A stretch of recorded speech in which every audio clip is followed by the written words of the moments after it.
and I work with Joy for Children Uganda as a project coordinator.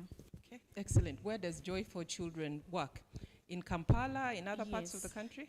Oh, we work in Kampala. We have our main office in Kampala, and then we have field offices in Lira and Fort Portal. Okay. Yeah. Welcome. Thank you. Shall I let you catch your breath? Okay, so we're doing introductions. All right, so we are all here. We all received invitation. We no longer receive letters. Is it invitation letter, invitation email? Okay, we are going to listen and discuss findings from an Afrobarometer survey. I'd just like you to speak to the person next to you. What would you like, what are you expecting? What would you like to hear? What are you looking forward to in this discussion? Just to the person next to you, then I'll get back.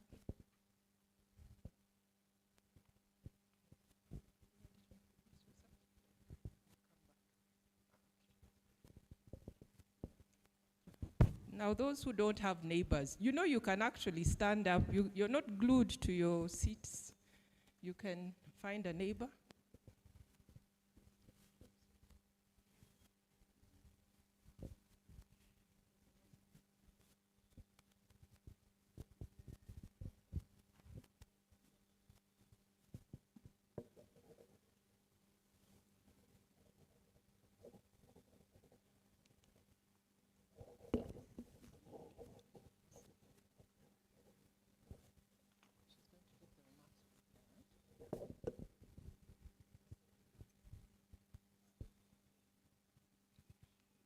Okay, just before I listen to you, I think we have one more introduction. Just your name and what you do. Thank you. Morning, ladies and gentlemen. My name is Angela Nakafero, Commissioner Gender and Women Affairs, Minister of Gender, Labour, Social Development. Thank you. Okay, you're welcome. Thank you very much.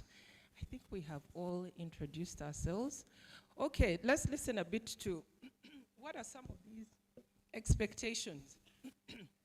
Expectations, what do you want to listen to? If you didn't talk to your neighbor, I'm coming straight to you. So what is it that you'd like to, what would you like to hear during our discussion today?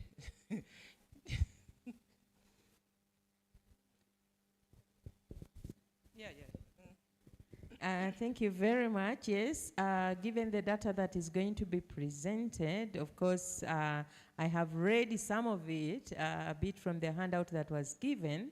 It points to many challenges. So today, my expectation is that we will try to share around what can be done to address those issues, because some of them are really persistent. Thank you. Yeah.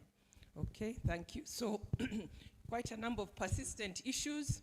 How do we get unstuck, yeah, from those issues? Any expectation here? So you're still discussing? You just don't want the microphone? Okay. Thank you, Pamela. Looking at the report just in a snapshot, I would like to know the reasons behind some of the findings, because there seems to be regression on some of the findings in a span of 3-4 years, and yet there are new laws that have been introduced. For instance, the Succession Act was passed, but you're seeing a regression, for instance, on inheritance, women's right to inherit land, from 71% to 69%. So for me, I'd like to know what has changed between that short span of time. Thank you. Thank you. So really digging deep into the data to understand the trends, particularly where you see a regression. Okay, I'll take two more. I really want this table. Here's the microphone. Okay, something to say so that I get you to pay attention to other people. Please say. On this table, there's only one gentleman, and we asked him a very difficult question. Would you like to be a co-husband? That's what we are discussing. So we talked about having tangible and workable solutions rather than just talking statistics. Thank you. What was your answer? Would you like it, yes or no?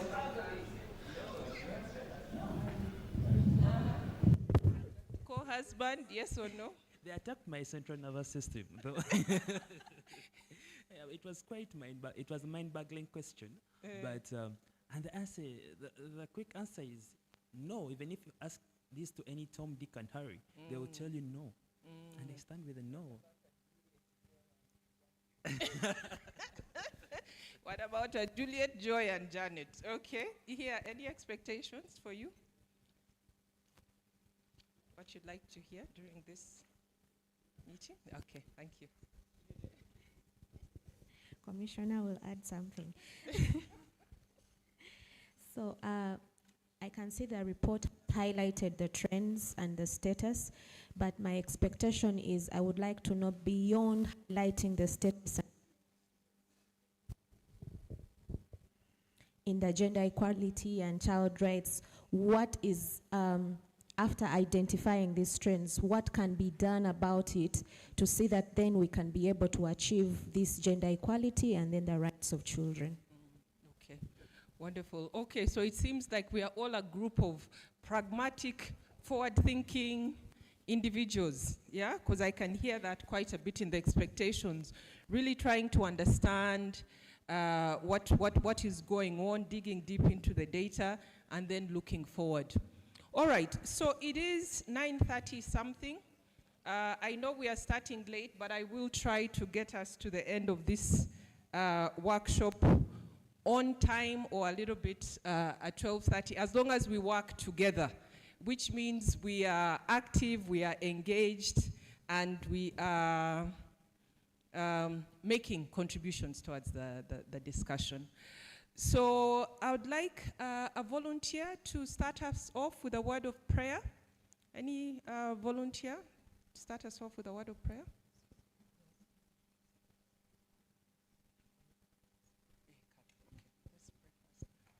Prayer? Thank you. Okay, shall we stand? Please let us stand and start off. Let's humble ourselves for prayer.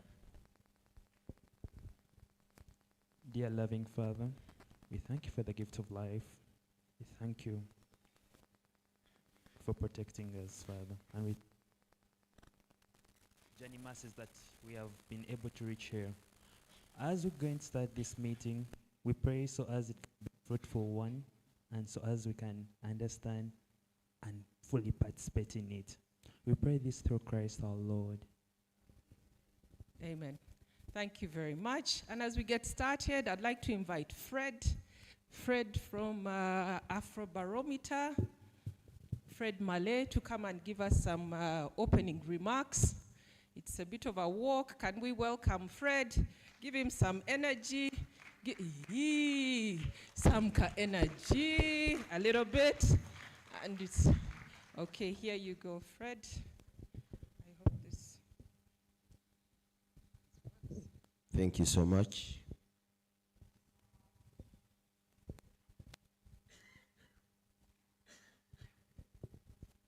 Good morning, ladies and gentlemen. My name is Fred Malay, and I've been asked to welcome you all to this function. Our keynote speaker,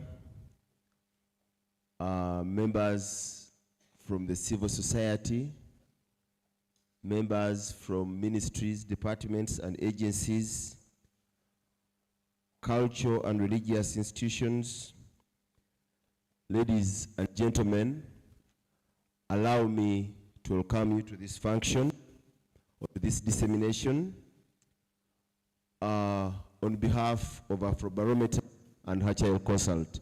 Thank you so much. Today, we have yet another dissemination of our findings, but this time around, we are not doing politics. This time, we are putting our energy on gender and the kind of gathering that we have today. I'm very confident that we shall leave this room with solutions to some of the questions that have come as a result of our findings. Ladies and gentlemen, I want to note that your presence here is invaluable and we cannot take it for granted. As key stakeholders, your insights and participation in today's discussion will play a pivotal role in shaping policies aimed at improving the rights and status of women and children in Uganda. We believe that this engagement will be instrumental in driving meaningful change, and we look forward to working closely with all of you in future.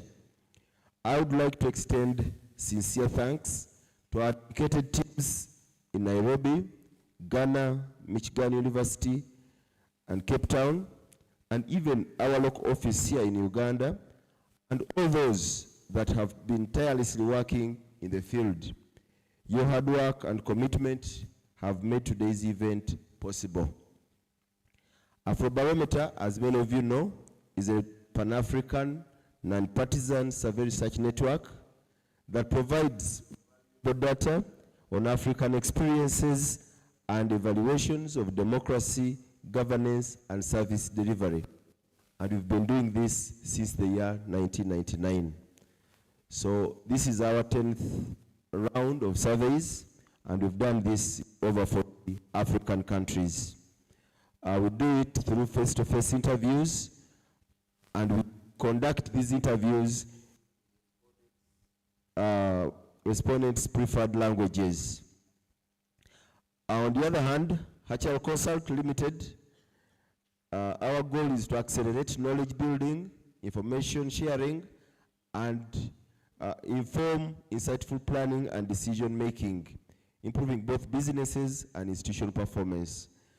Once again, I want to thank you all for joining us.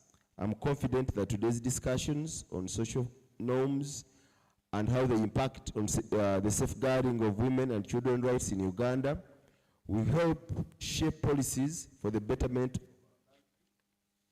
And now that I've seen many people from ministries, government departments and agencies, civil society, religious bodies, cultural institutions, I think this engagement will really be very fruitful. I will look forward to a productive and engaging session. Thank you so much. Thank you. Okay, thank you very much, Fred, for those remarks. And indeed, are social norms to blame? Yeah, that's the title of the research. We will now have our keynote address, and I will welcome Honorable Dr. Victoria Sechi Toleko to come and give us the opening address. She already introduced herself, and I know she'll say a little bit more about herself. But if you remember, one of the things she emphasized was agriculture. Yeah, agriculture. And and she will correct, but I think she once headed something called a Ministry of Agriculture, right? Yeah, okay. I think she knows what it means to campaign. Yeah, there's some politics in there, experience. I think there are different countries, so there's some internationalism in there as well, international development. What else do we know about our keynote speaker?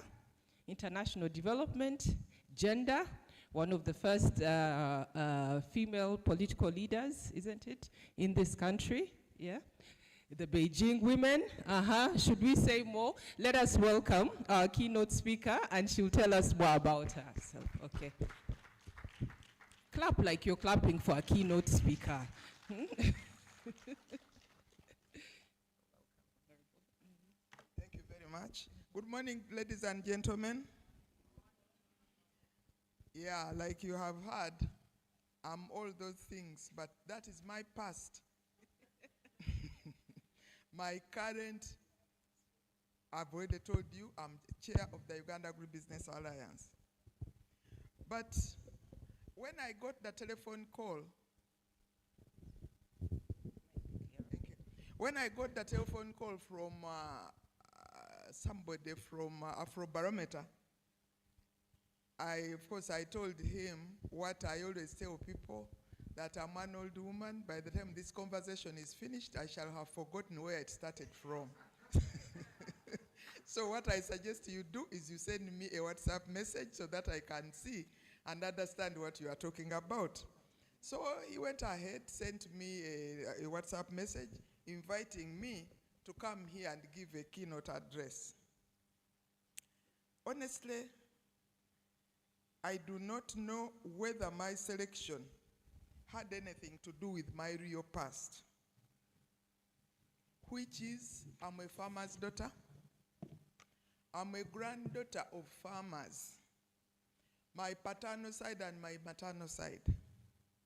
My grandfathers were educated, could read and write. One of them worked as a clerk at the sub-county, another as a lay preacher. But my grandmothers, nothing. They couldn't read. My maternal grandmother had 2 sisters. They couldn't read.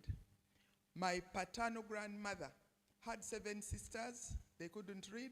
They had no brother. Then my mother had 3 sisters and 3 brothers.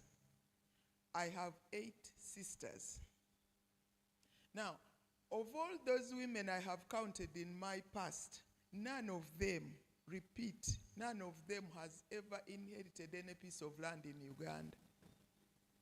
Where they come from, they didn't inherit.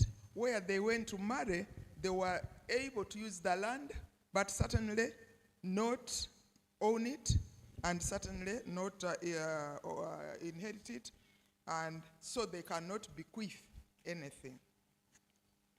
Now, fast forward. My father was a policeman and married my mother, who was a teacher. During those days, when and if you are a teacher, you were a teacher in a certain district. If you got married, because people are not marrying in other districts anyway. Now, my mother from Bujiri married her handsome husband in Zambia, Kampala. She was completely uprooted and gave up her job. So she also became a farmer.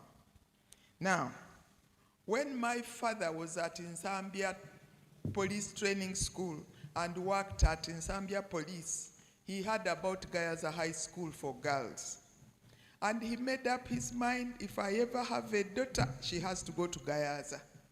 So my father's dream, I ended up at Gayaza. In fact, he wanted all his daughters to go there, but that was before he knew about Noga, meaning Namagunga. So 2 of my sisters went to Namagunga. And our former policeman father, come farmer, kept emphasizing the importance of our independence. He would say, I want you to get married, all right, but I want you to get married on your terms. Basically because when he was a policeman, he really witnessed a lot of gender violence, and he concluded that the women were too weak. You know, these 2 adults were completely unequal. And he kept telling us, we were really young when he started talking to us about equality. He kept telling us that I want you to go to school, but I also want you to get married, and so on and so forth. When I got married and when my sisters got married, our father, in spite of everybody else saying otherwise, told our husbands, I don't want any dowry. If you have it, keep it to develop yourself. Now, I assumed that that is what her child saw in order to invite me to be your keynote speaker. On that note, all of you honorable members who are here, those of you from government, other organizations, civil society, religious and cultural institutions, I really am happy to be here with you. It is indeed an honor and a privilege to join you today for the launch of this Afrobarometer report on gender equality and child rights in Uganda. I commend Afrobarometer and their national partner, Her Child Consult, for undertaking this important work that holds a mirror to our progress, challenges, and opportunities. Today's theme, exploring gray areas in safeguarding women and child rights in Uganda couldn't be more relevant and timely. These gray areas represent the quiet barriers we may overlook, but that still profoundly affect the lives of women and children in our country. I stand before you as someone who has experienced it and also who has seen the power of data and insight to shape policies. This report is more than numbers. It's a call to action, a chance to deepen our understanding of where we are as a nation and where we need to go. Context and survey insights. We have made progress, there is no denying that. More women are participating in politics, I have been there. More girls are going to school, as I told you I went to school. And access to health care has improved. Yet, for all the gains we celebrate, gender inequality remains deeply rooted, especially in economic empowerment, land ownership, and employment. As I always say, education and economic empowerment is the foundation of real equality.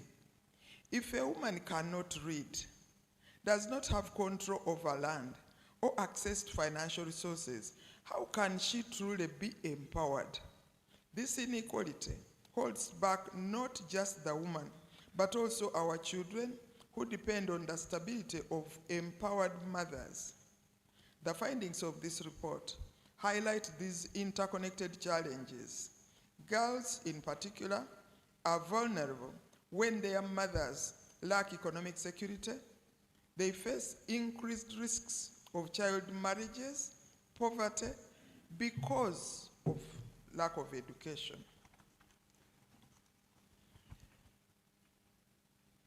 What are the critical points? Critical points include persistent gender gaps. Despite the good policies we have, gender gaps remain. These gaps are not always obvious, but they are real, and they keep women from participating fully in our economy. Let me give you one gender gap which sometimes may not be seen, and you have to be somebody in order to see it. You know, when certain jobs are being given, especially those jobs which are not advertised but they are given, and one has to lobby, not many women are good at lobbying. That is one. Two, when, let's say, boards of directors, trusts, and whatever are being appointed, this really comes from being seen, being known, and maybe talking to the authority which is going to appoint. In most cases, the appointing authority are men. And especially if you are a woman my age, or slightly below, where will you find this man of 50 years in order to talk to him about a possibility of becoming a board member of Gayaza High School? If I can stick with Gayaza High School. For Gayaza High School, for example, that is a church school. So you are there either to represent the bishop or the government of Uganda. Now, if you are a woman and maybe you don't go to Namirembe Church, where will you find that bishop in order to lobby for that post? So some of these gray areas are there, but nobody is talking about them. We somehow pretend that it is all right. And we can continue pretending until you end up with a girls' school like Nabisunsa Igange says, having a man chair. And you are like, really? Were there no women? Nobody lobbied. So that is, I'm just giving you that example of a gray area. Now, women's lived realities. The fact that more women than men feel that not enough is being done in order to address these issues. This is during the interviews. More women than men felt that not enough is being done. Of course, some of us older women have the same feeling, but for a completely different reason. You know, when I was younger, you couldn't put together a board of 9 people with just one woman. How? I'll tell you what we used to do in cabinet. There were about 4 of us in cabinet. So when we would know that a certain minister was bringing a board to be discussed, the 3 or 4 of us would sit together directly in front of this minister who is going to present. So as he's presenting, we agree, we are not going to blink. We are going to look at him and say, really, where are the women? And before the end of cabinet, the women are there. Now, you young women, you have got to know that there is nothing which is going to arrive because your grandparents left it there. You are supposed to be in the place, fight for it, and when you get it, enjoy it. That's what men do, only you don't know. Now, child rights and gender equality. When we disempower women, we are harming the next generation and the generation after. Girls in particular face an uphill battle when their mothers don't have the resources they need to thrive. To me, in fact, I've read this sentence several times, but even now, I feel goosebumps. You don't want to be in the shoes of a woman whose daughter is maybe undergoing gender violence, gender-based violence, being beaten, being abused. She comes and tells the mother, and the mother looks at her helplessly and says, what can I do? My daughter, Guma, what is Guma in English? You be strong. You can't, what will it look like when you leave? If this mother was a mother like me or the Reverend Diana there, the question would be, or would be going back to something else. I'll just tell you a little story about my grandfather. My great-grandfather was a wife batterer. He would beat my great-grandmother like there's no tomorrow. But then my great-grandmother was really beautiful, and she gave birth to a very, very beautiful girl. So she goes to get married, and my great-grandfather tells the husband, if you have any problem with my daughter, just bring her back. Never, ever lay your finger on her. But he himself is a wife batterer. Now he does not want his daughter to be beaten. So the girl gets married. Like 3 months later, she's really beaten and beaten thoroughly. And of course, she comes home. In the part of Uganda where I come from, when that type of thing happens, you wait for a Sunday, so that temper has cooled down, then you go to sort out issues. So on Sunday, the young man arrives, and as we normally do, they are very happy to see the in-law, they cook, they serve, the whatever. Now at about 3 o'clock, it's time to go under the mango tree for the men. So my great-grandfather asked him, what happened? He said, oh, I touched her a little bit. You did what? What did I tell you? Lie down. He beat his son-in-law so badly, the son-in-law, anyway, at the end, the son-in-law left with the wife to go and nurse the son-in-law. And that was it. So, so there is so much more to be done, but those are the realities on the ground. So what are the key actions if we are talking about so much more to be done? We must do a lot. The answers, though, lie in the government actions, not only the government actions, but in how all of us, government, civil society, and the private sector, working together, what can we do? Let us push for real universal education. I'm saying real for the girl child and the boy child. Let girls be compelled to stay in school until they are 18. Let us push for real change in education so that if a girl gets an acre of land, she knows what an acre is. Because recently I was up north. As you know, in the north, there is a lot of land. And these women kept telling me, oh, I have got a lot of land. So I would ask, how much land do you have? I think I've got 50 acres. And I'm like, land is measurable. How come you are saying, I think? Or you see, I'm not allowed to have a title on it, but I can use it. So how much is it? As I've said, it's about 50 acres. When I go to walk this land with this woman, it is about 20 acres. But because she's not educated, she was told 50. Then what else should we do? Let women be able to read documents in order to avoid signing away their rights and inheritance. What else should be done? Economic empowerment. Let women be able to practice numeracy, addition and multiplication. Even if we have calculators, you definitely have to know what to punch in. 2, changing social norms. We must engage men, boys, community leaders, and of course religious leaders to challenge the norms that hold back women and girls. This is not about legislation. It is about culture and social norms. 3, partnerships for change. We need the girl child to be central to this, and then government laws and regulations to be put in place in partnership with private sector, civil society, and development partners if we are to create a sustainable solution. 4, enforcement of the law. In some cases, we have some good laws. In other cases, the laws are not there. In addition, even where the law exists, beneficiaries are not aware. There's nothing more sickening than you, the older person, knowing the right thing and then telling this young girl that it is your right, like it is your right to go to school. You are only 14. I come from Butambala, where the majority of us go to the mosque on Friday, and we still have some young marriages. So you go talk to this young girl who is 15, 16, it is your right to go to school until you are 18. But then I love him, and you look at her and wonder if she knows what she's talking about. So that the beneficiaries knowing their rights, to me, is primary.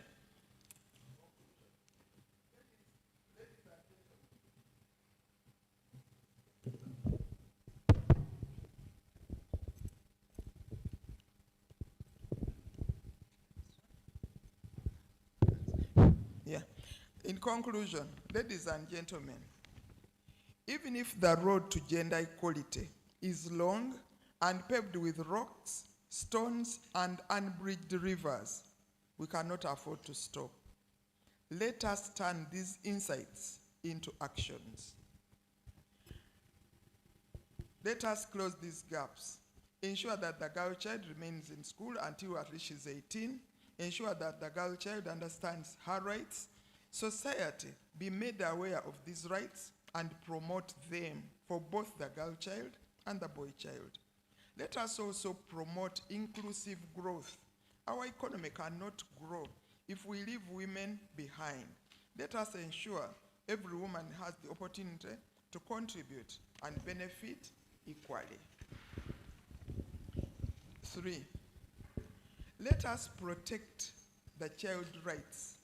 Let us promote education. Let us discourage child marriages. It just makes me sick. And mitigate poverty.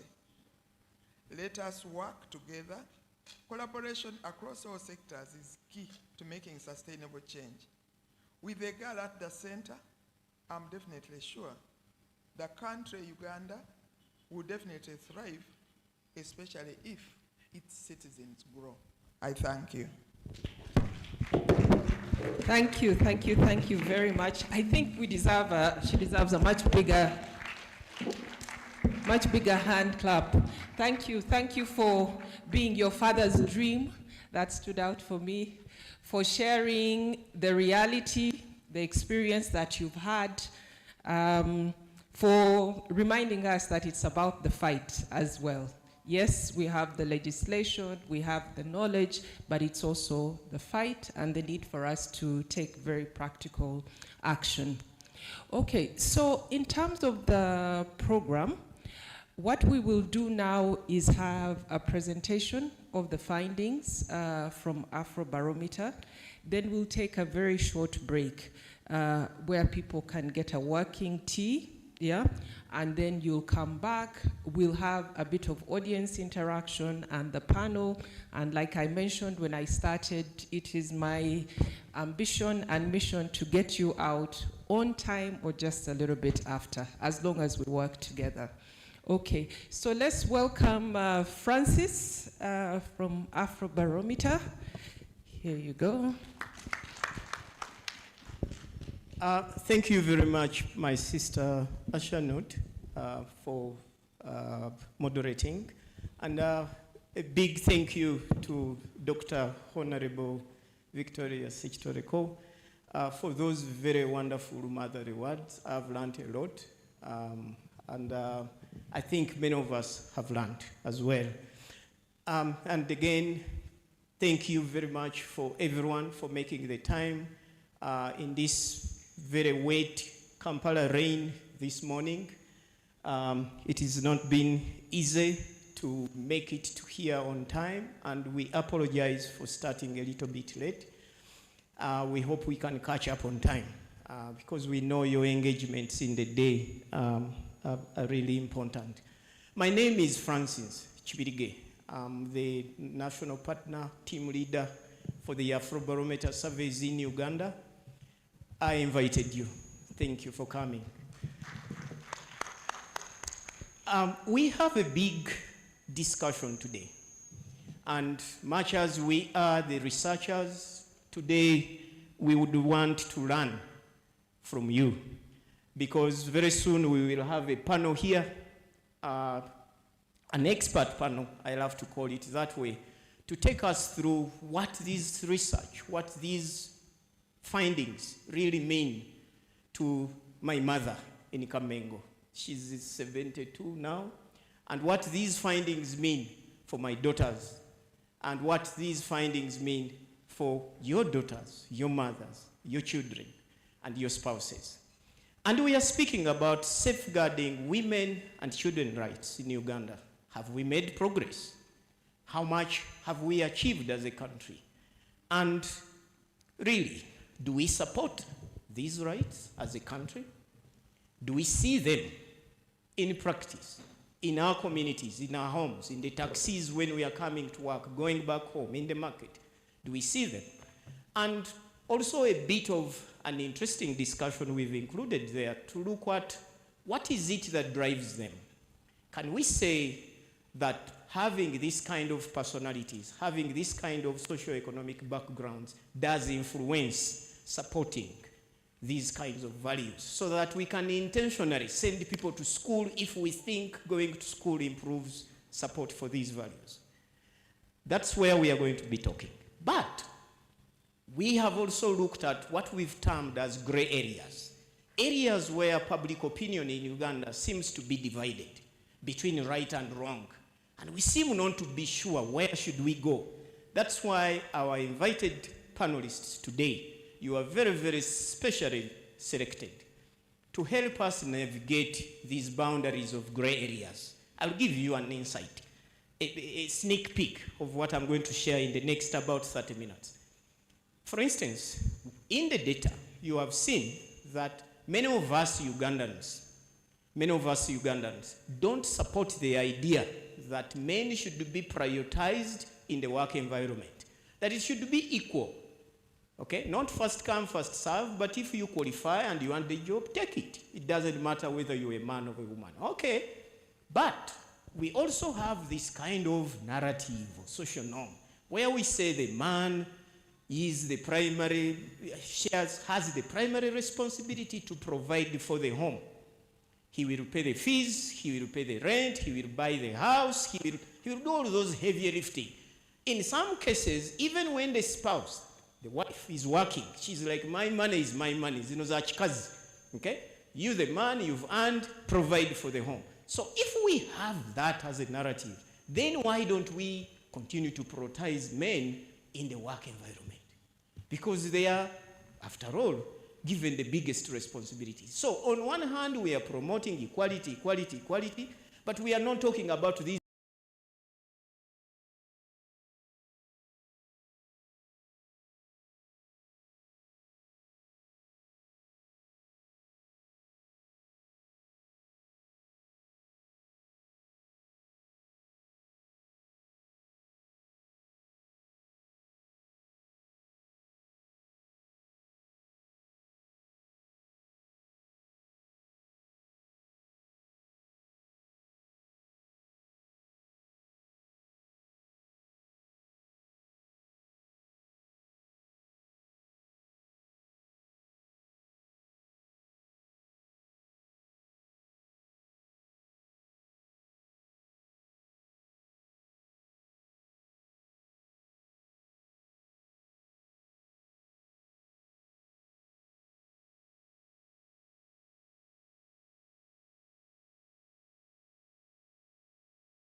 we have also stretched our data analysis to see trends, to see are these things on the rise, like I said before, or are they declining? Are we improving? Are we growing? And this chart, if you get a chance in your info pack, you will see that the sample matches the population, okay, as per the recent census. I understand today Uganda Bureau of Statistics is going to be releasing this year's census results report. And we look forward to learning more from that. That map there, every dot you see, every red dot you see on that map represents a village that we reached and sampled. And in each such village, we interviewed 8 people. There are pictures you will see in the presentation. This one is our team in Karamoja. They are working to go and conduct their interviews. Okay, now we can start. What did we find? Talking about pictures, this is our team, the Buganda team number 3 that went to Buvuma Islands. There were no good boats, so they spoke to the authorities and say, can we use your safe boat? Because this, that water is really deep and the lake is far wide. You can't send people's children on small boats. So we took the RDC's boat. Gender equality. We want to look at education, employment, land ownership, and leadership rights, briefly. What do we find? Like I said earlier, a clear majority of Ugandans, 82%, believe the government has performed well, but nearly 60%, 56% say more needs to be done.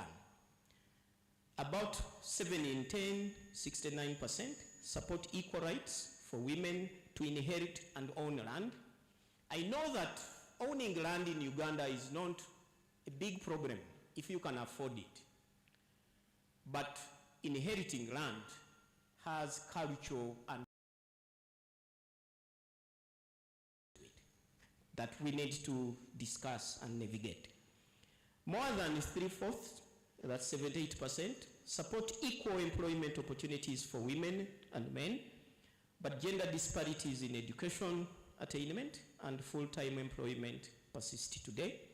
This is what I talked about earlier, the 82% who say government has done well.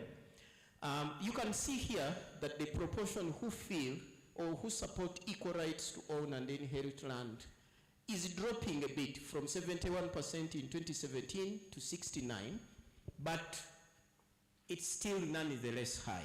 But do they see that people have those equal rights?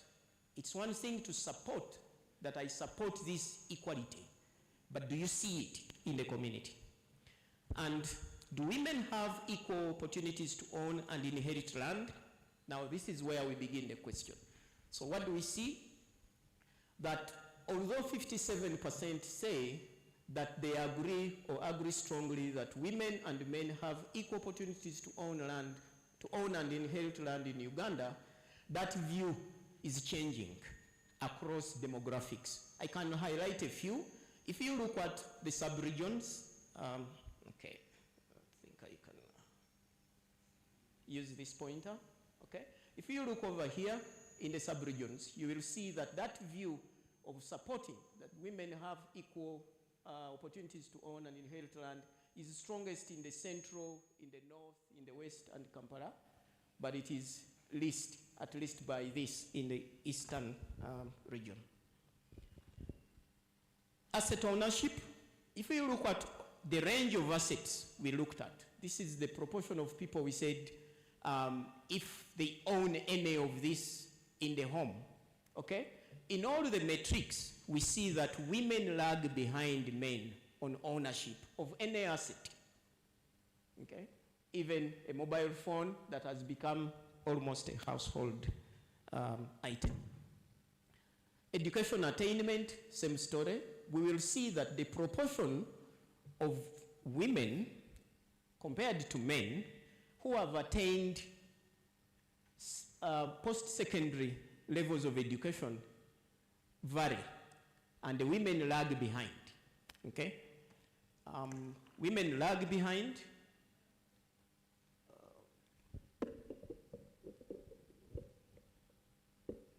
Listen, get me a second.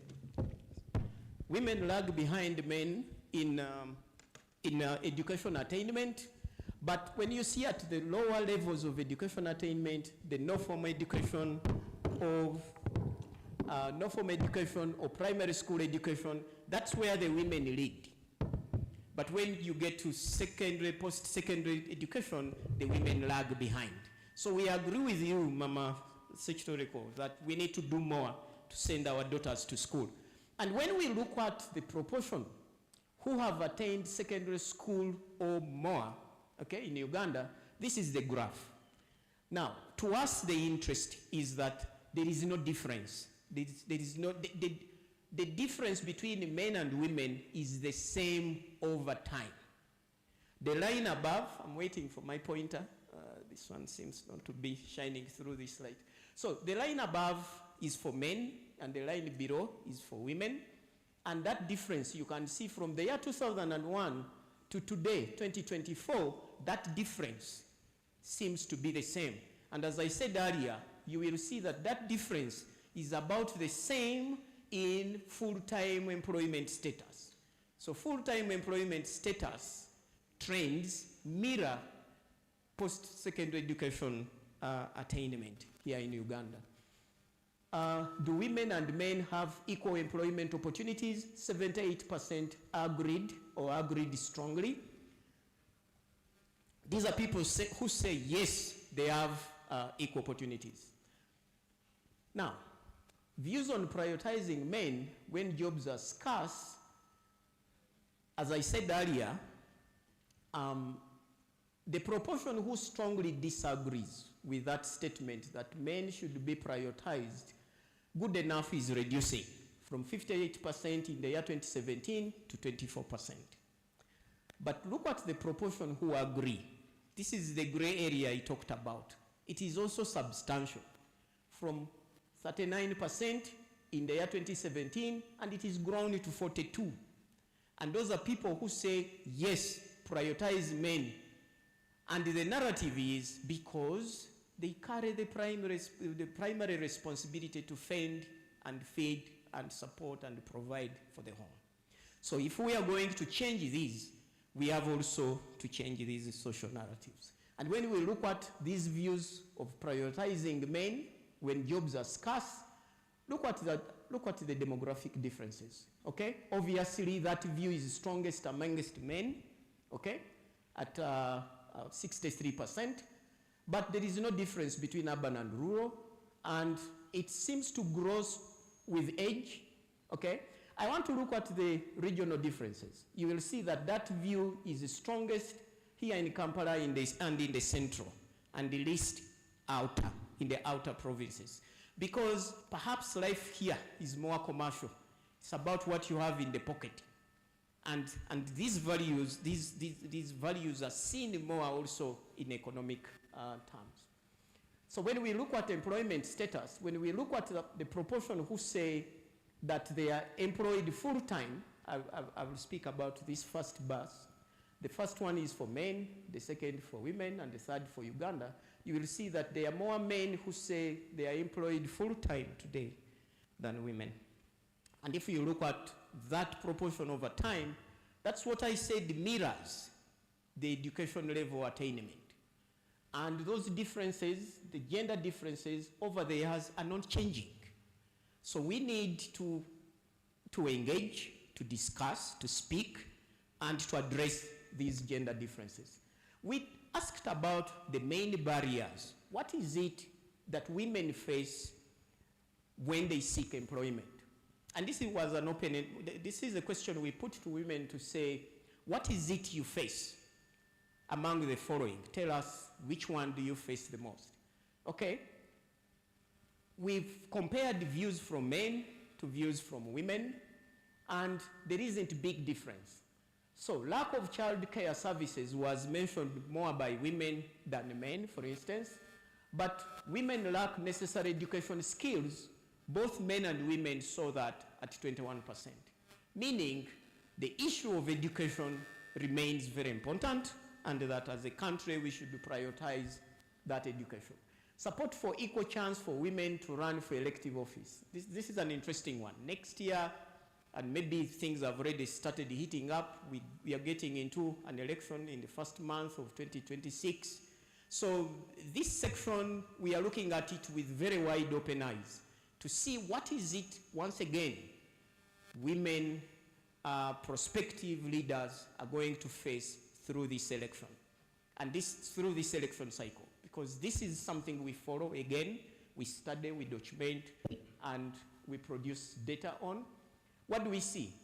The proportion who say women should have the same chance of being elected as men has reduced marginally from 84% to 78%, but it's nonetheless big enough, okay? But this is interesting. The proportion who say that the woman who runs for office, first of all, gains standing in her community, okay? Like our keynote speaker, like our Reverend Canon, Diana Kesiga, and others I have not mentioned in the room.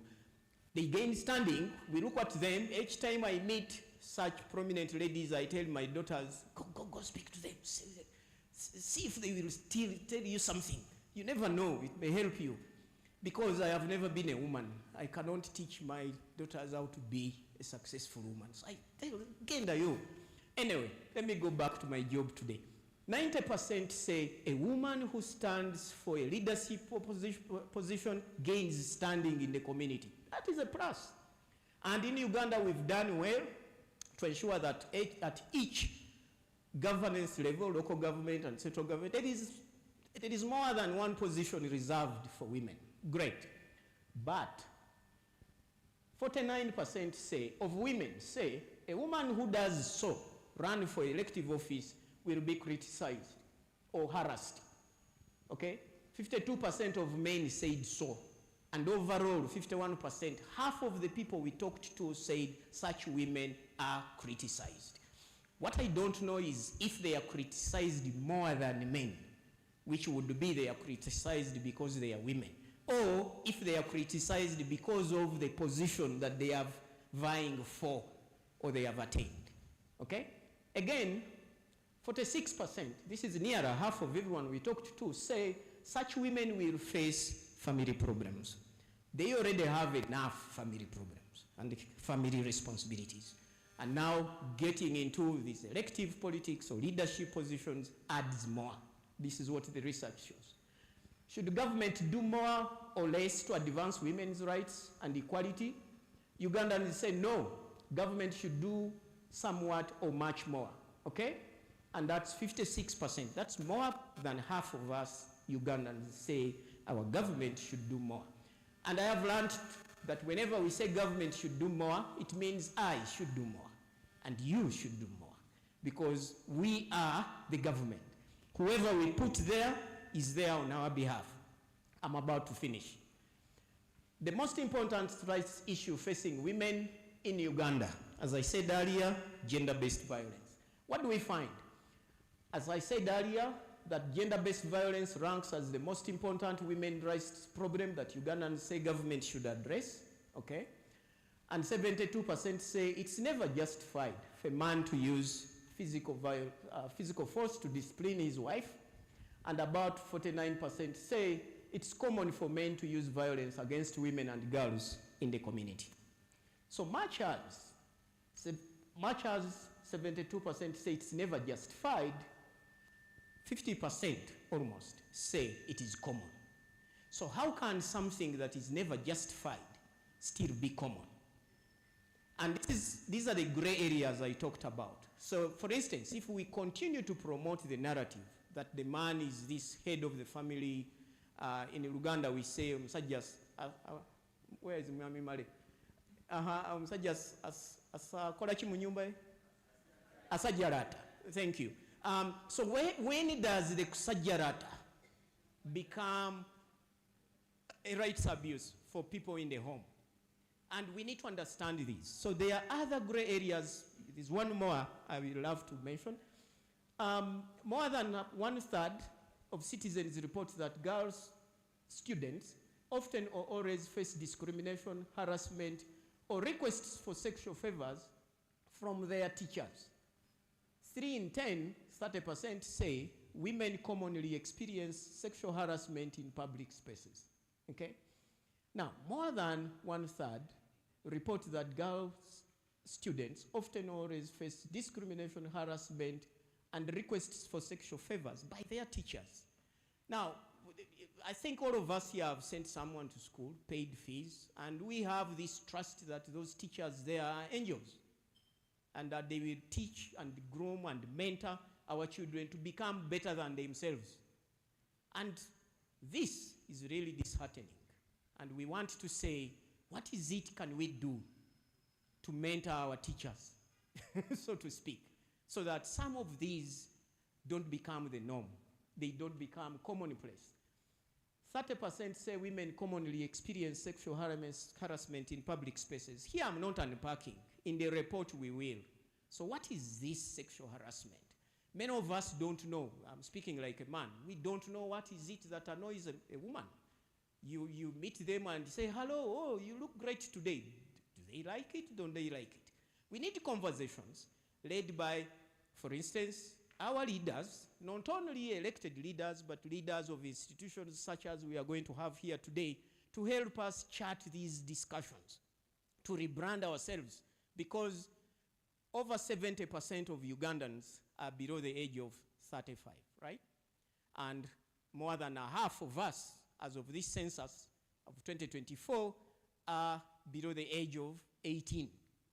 Now, that's a very big young population that needs to be groomed. Our cultural, religious values, and other social norms really need to be brought to the fore. Those that promote these values. And those that don't, we need to speak about them and see how do we infuse them in a new Uganda, so to speak, so that we see more equality than inequality. While most citizens, 84%, say the police are likely to take reports of gender-based violence seriously, a half of us say a woman who reports such violence will be probably criticized, harassed, or shamed by others in the community.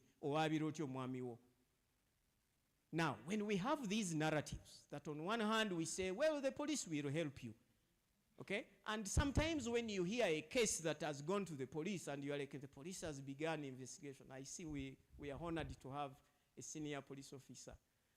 Today we tried to know the name so we can put on the poster. We were told, rest assured, there will be one to represent senior police command. And I'm glad to see you, madam. I don't know the name. I'm sure you will know. Yes. But here we are. So we are assured of police's help, according to the results here.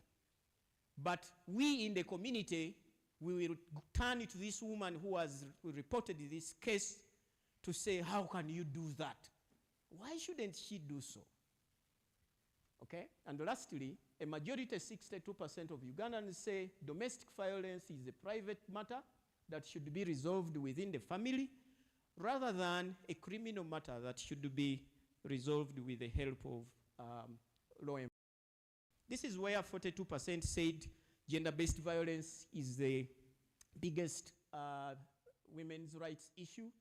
And this is how it varies across the demographics. I wanted again to highlight the regional differences. You can see it is strongest in the north and in the central, and the least in the west. You will see that when we get to factors that explain this. Okay?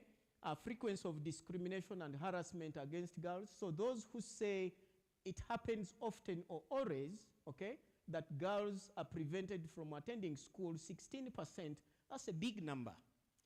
Amongst these big numbers I'm talking about, you might think 16% is small. No. Let's say we are talking about a nationally representative sample, okay? And let's say we are 20 million adult Ugandans, okay? This number is for purposes of this discussion. It's not, I'm not quoting the census. So if we say 10% said this, the 10% of the 20 million is 2 million people. You understand? So that's a big number, even though you see 16%. Look at the other one. Girl students face discrimination, harassment, or requests for sexual favors from teachers.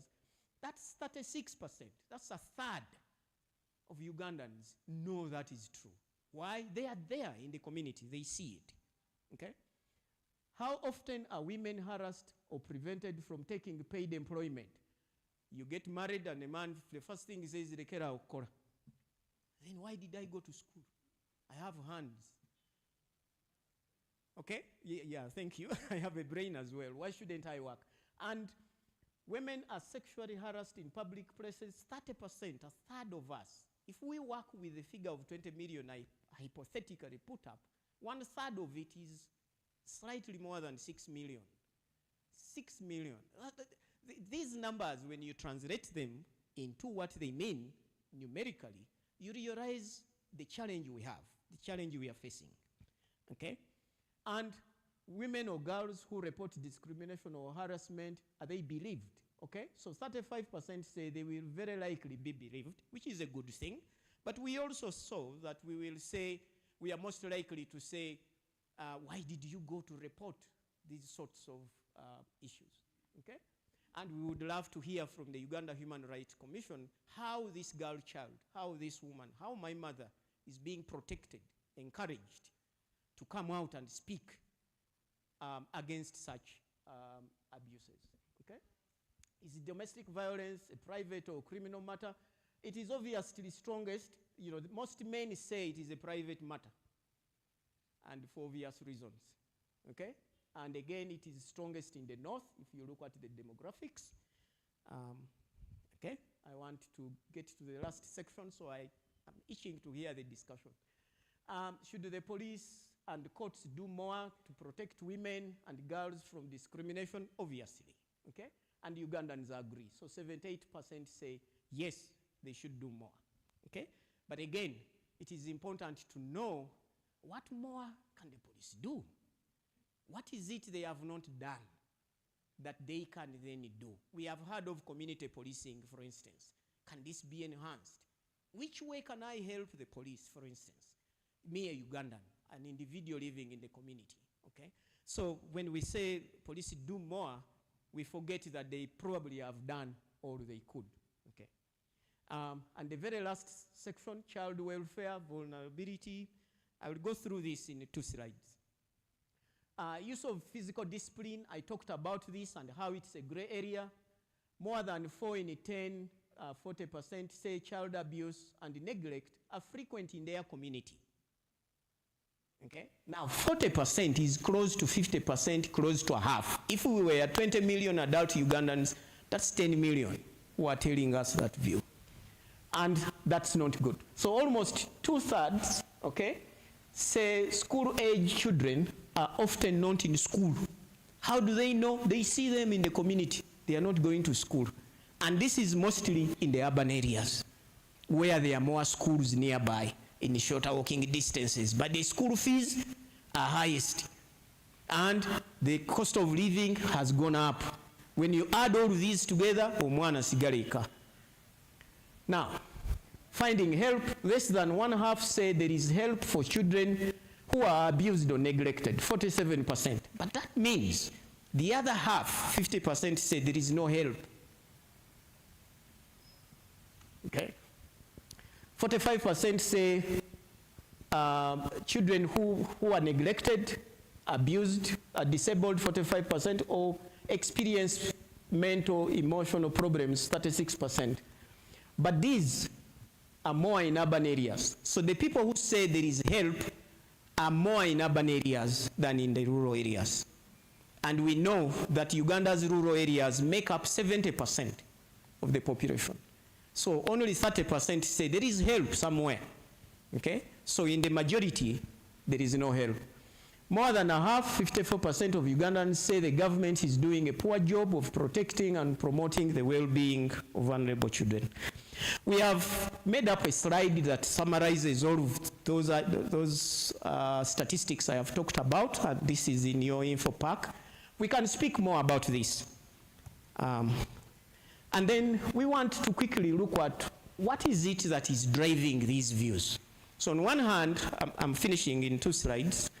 On one hand, we have said that Ugandans support these equal rights, gender, women's rights and children's rights, okay? And on the other hand, we have said, do they see them in the community? We have seen proportions of people who said, no, there is no help.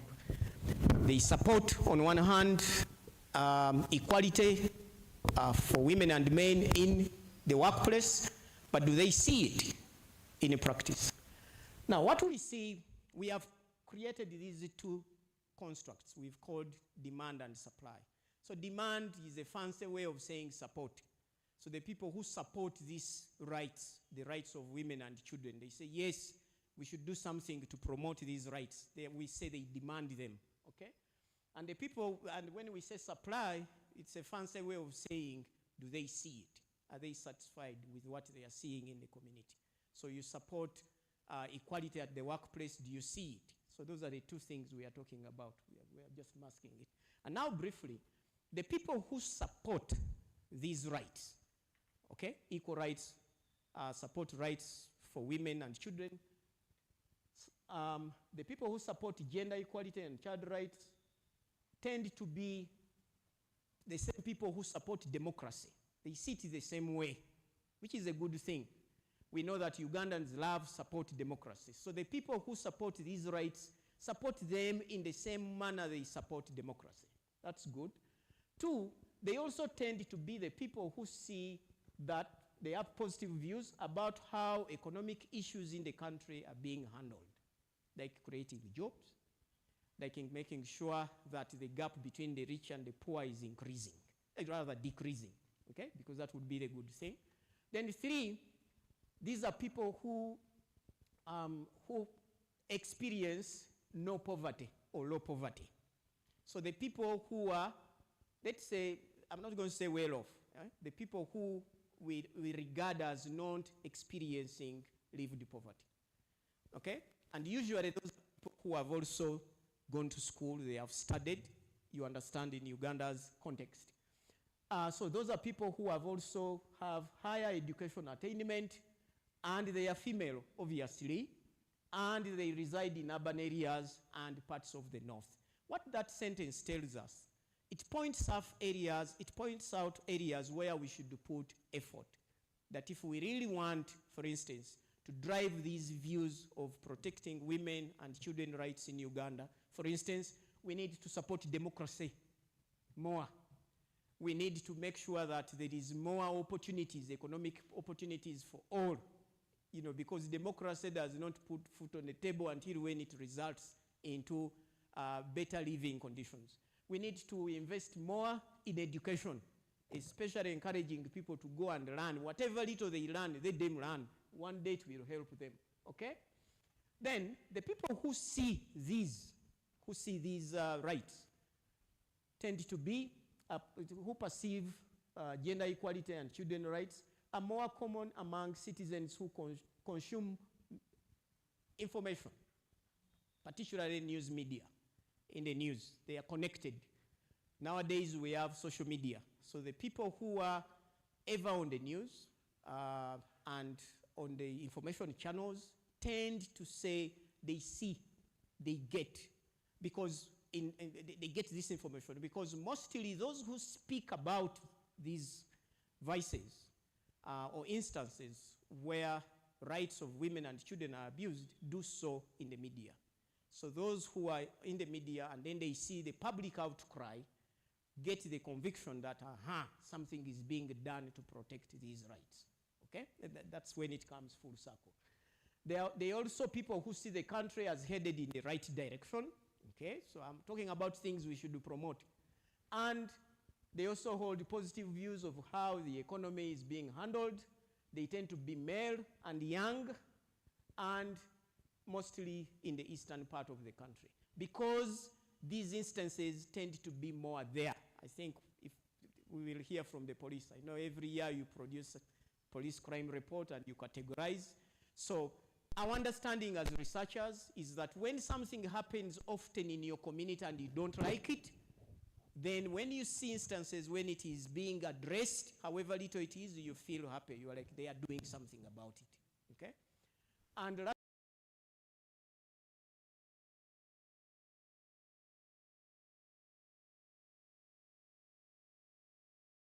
more strongly with their cultural group than the national identity. We have a matrix, we created it there to say to what extent is your cultural identity important to you. And the people who say they feel more, for instance, Muganda than being a Ugandan, then they tend also to say we see these rights. Okay? And fun enough, this is across all the sub-regions, that the people who feel more of this identity tend to say the status quo is okay. Our norms have already set gender roles for all of us. What are you talking about? Okay? I hope we can have a discussion around this. And this is a summary of that table I have talked. So for those of you who would prefer to look at it in a more mathematical way, we can engage. But I really thank you very much. I think in my presentation, I also spoke about my concluding remarks in there. I will take this opportunity to stop here and thank you for listening.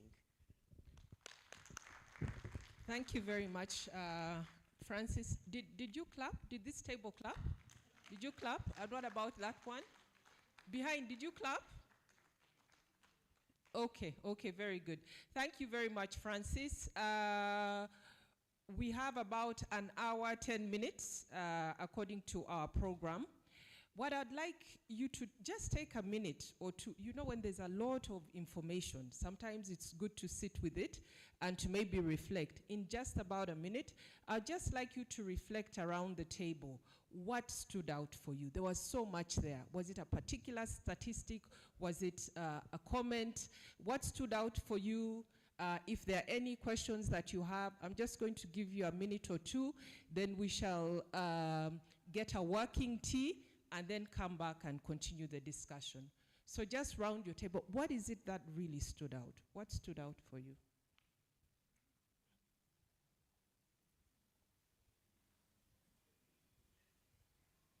I'll come and get your comments later. Just discuss and note it. I'll come back to you. What stood out?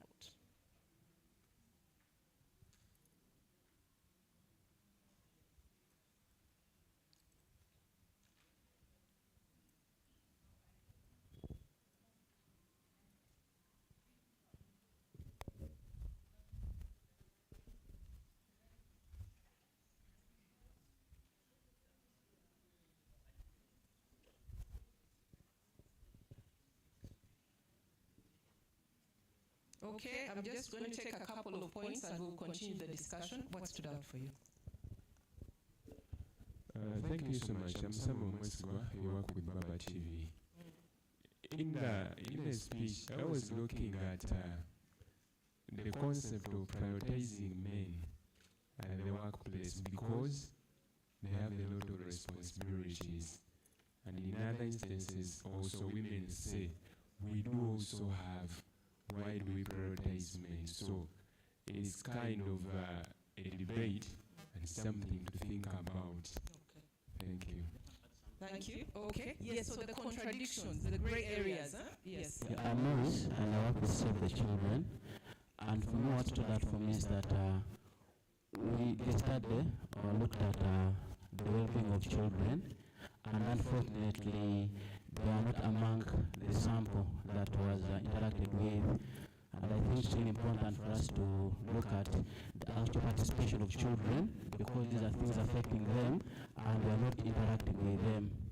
Yeah, so for me, that's what stood out for me. Okay, I'll ask Francis at some point. We'll speak to the methodology and engaging children. I'll just take one more point, then release you for tea. What stood out for you? I'm looking for women's hands. Thank you. I'm Jemba Michael. And what stood out for me was, one, to start with, was in the equal opportunities to own, and women have equal opportunities to own and inherit land. In the East, it was the only region that had the biggest percentage disagreeing with that. Then the other thing was around the domestic violence. In all the parameters, none of those parameters went above 50 to say it is a criminal case. In all, be it women, be it men, be it which region, it's still somewhat thought to be a private issue. Exactly. So the contradictions, the challenges, as for people from the East, I think we need extra prayers. The good thing we have a lot of people with collars here. Maybe that will be a way forward. Please, let's take a break. Get some tea. We're going to have a working tea. So literally, about 5 minutes. Please get your tea, come and be seated, and then we shall continue. Let's get the tea, 5 minutes. Unless you do not want tea. Are you not interested in tea? Working tea. Working tea? You're not interested in tea? We can proceed. You had a hand up. Are we going to get tea?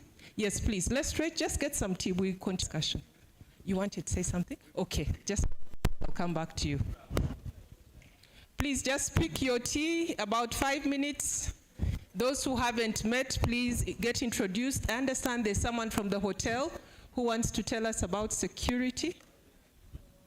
Someone from the hotel? Is a person here?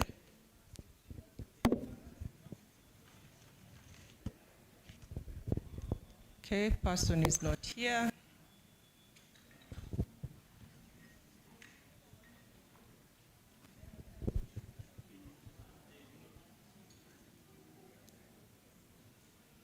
So pick tea, coffee, your refreshment, and then we will proceed.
So as we resume, I'll request the panelists, you'll come and take your seats up here as we resume.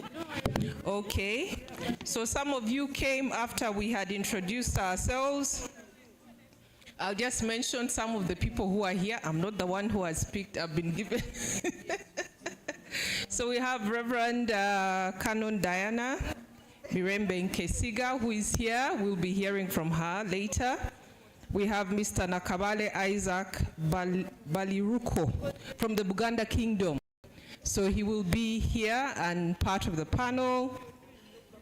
Those who came late, you missed, you may have missed, but we had our keynote speaker, Dr. Victoria Sekitoleko.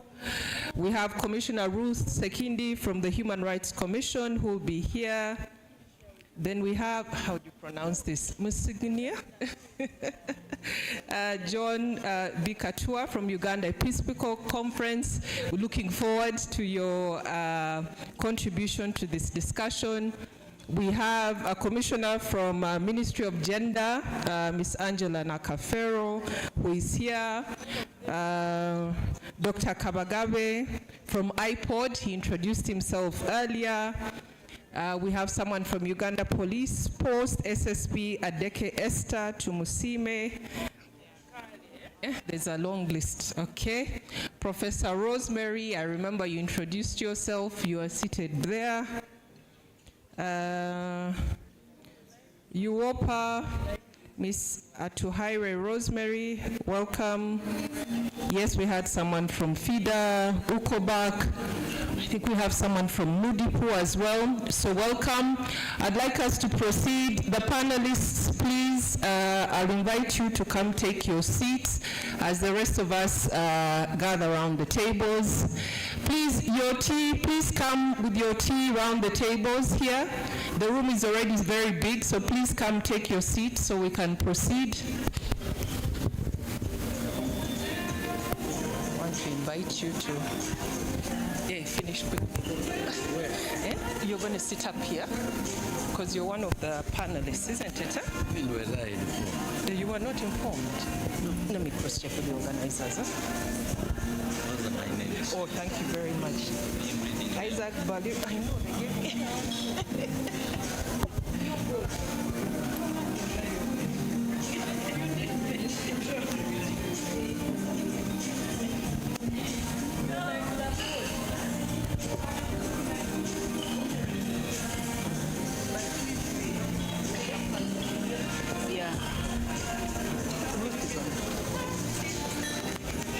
You're on the panel, right?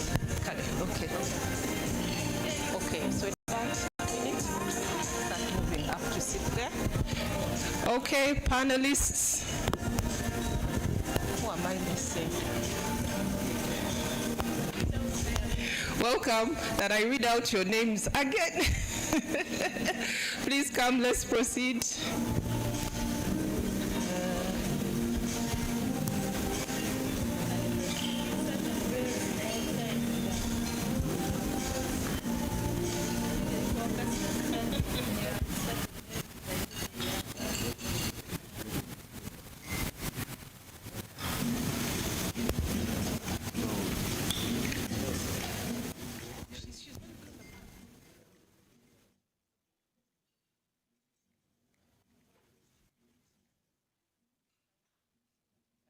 Okay, in the meantime, hotel, please, security, come and give us the brief so that as we continue, we know we are safe and secure.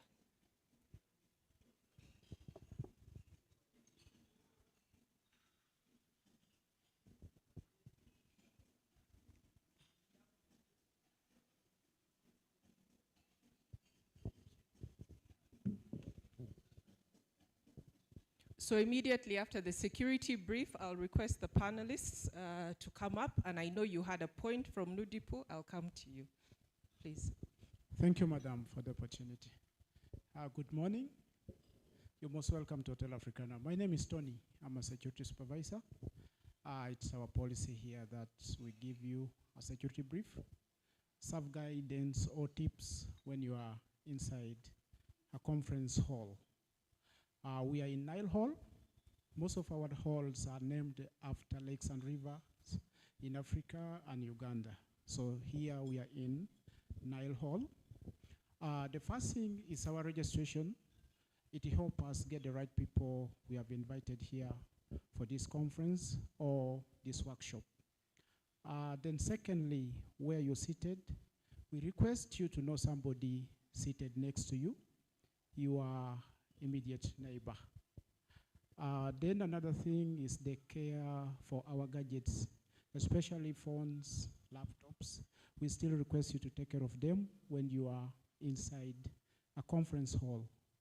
For more details regarding that, the small writing pads the hotel provides.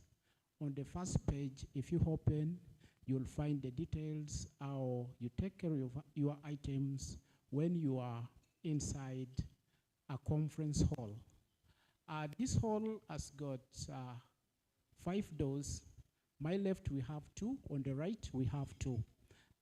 Just in case of an emergency, you don't need to panic. You can use them as exit routes.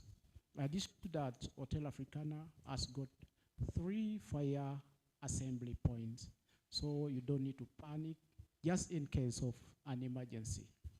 Our washrooms here, you exit, take my left. Gents are on this very floor.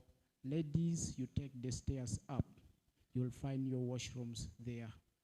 Your time for lunch, when you're moving out, we secure the hall, but we request for your cooperation that we move out as a team or as a group, then we come back together so that we are able to secure the items which are remaining behind the hall. Thank you very much for coming. Our motto is, you come as a guest, you leave as a friend. Have a good day with us.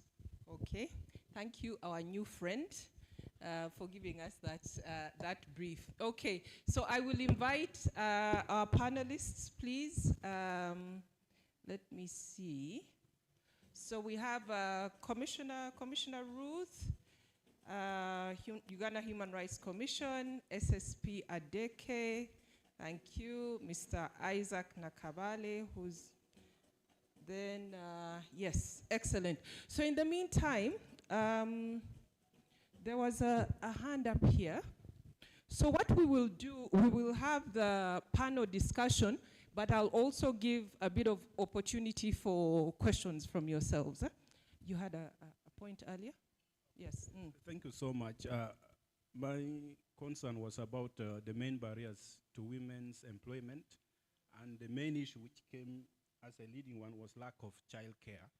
So I don't know whether in this study, both women who are working class and both women who are formally trained and are working and those who are not working were interviewed, because at the moment, childcare is handled differently across different divides. The issue of childcare to a graduate woman, the way they handle it is different from a woman who is not a graduate. So I don't know where this challenge was coming from largely. Thank you. Okay, thank you. And I think, Francis, at some point we'll get back to you. There was a point around children and their engagement as respondents, and then there's that question of clarification around childcare.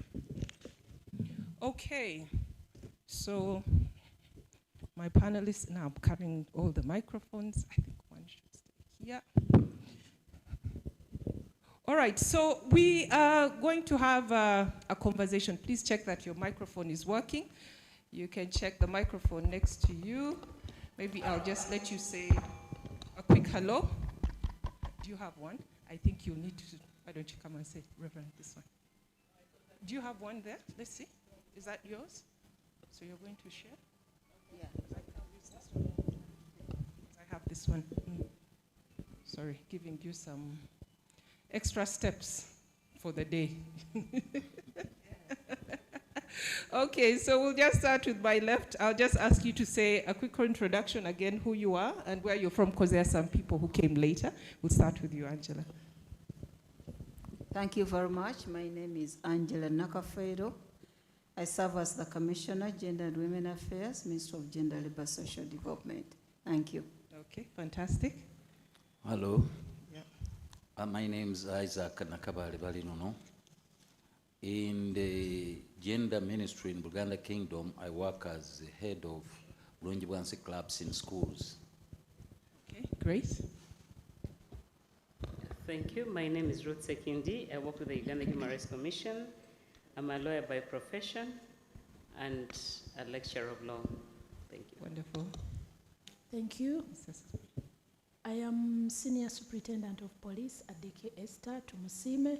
I work with Child and Family Protection Department, Uganda Police Force. I sit at Naguru headquarters. Okay, thank you. Fantastic.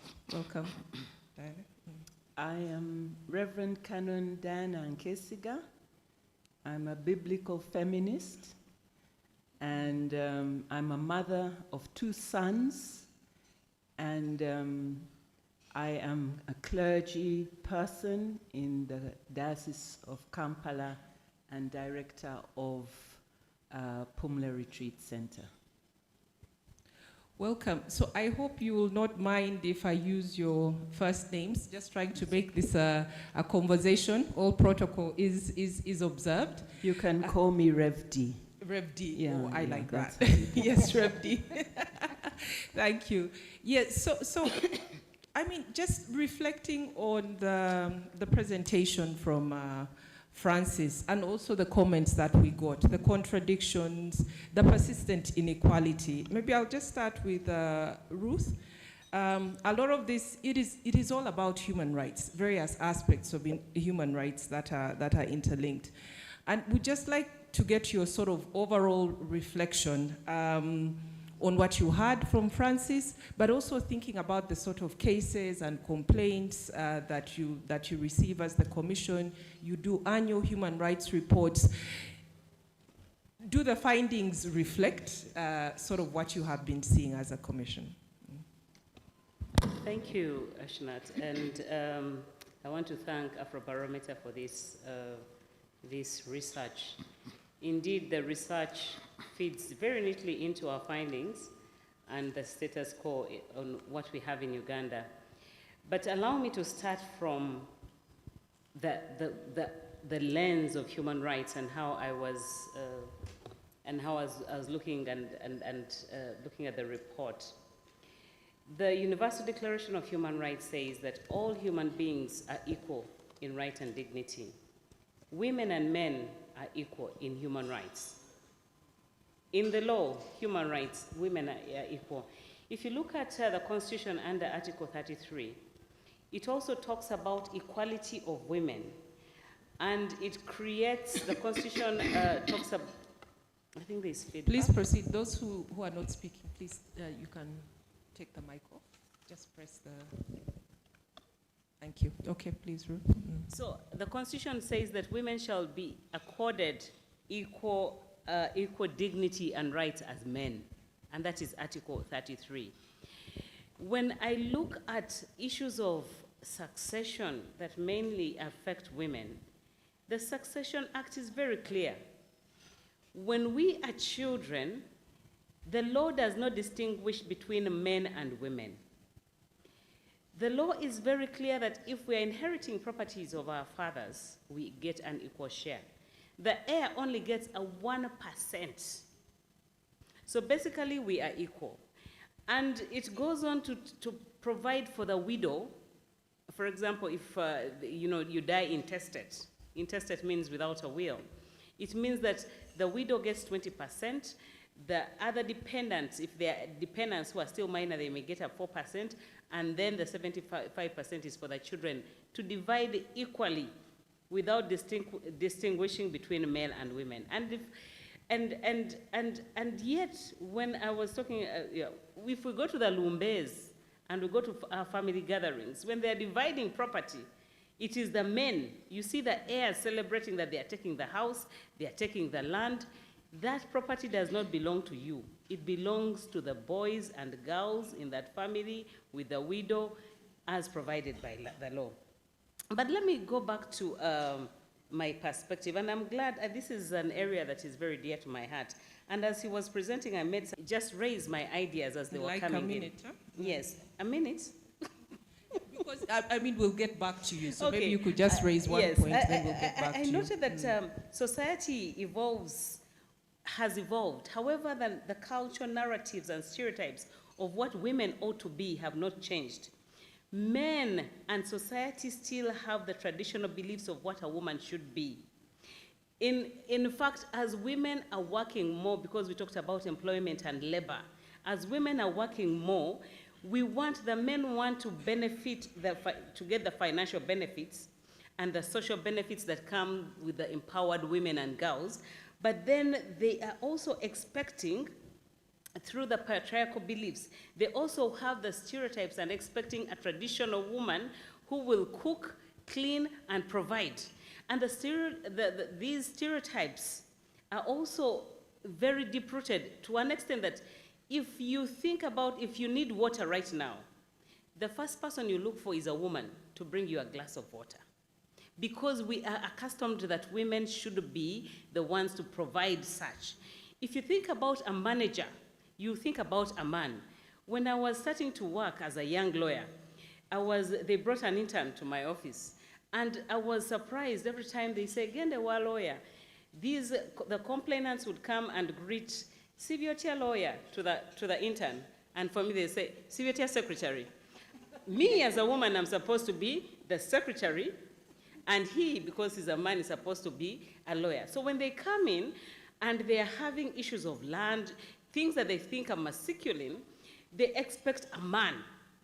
And you as a woman, despite all the education that you have, you expect to be beneath the man.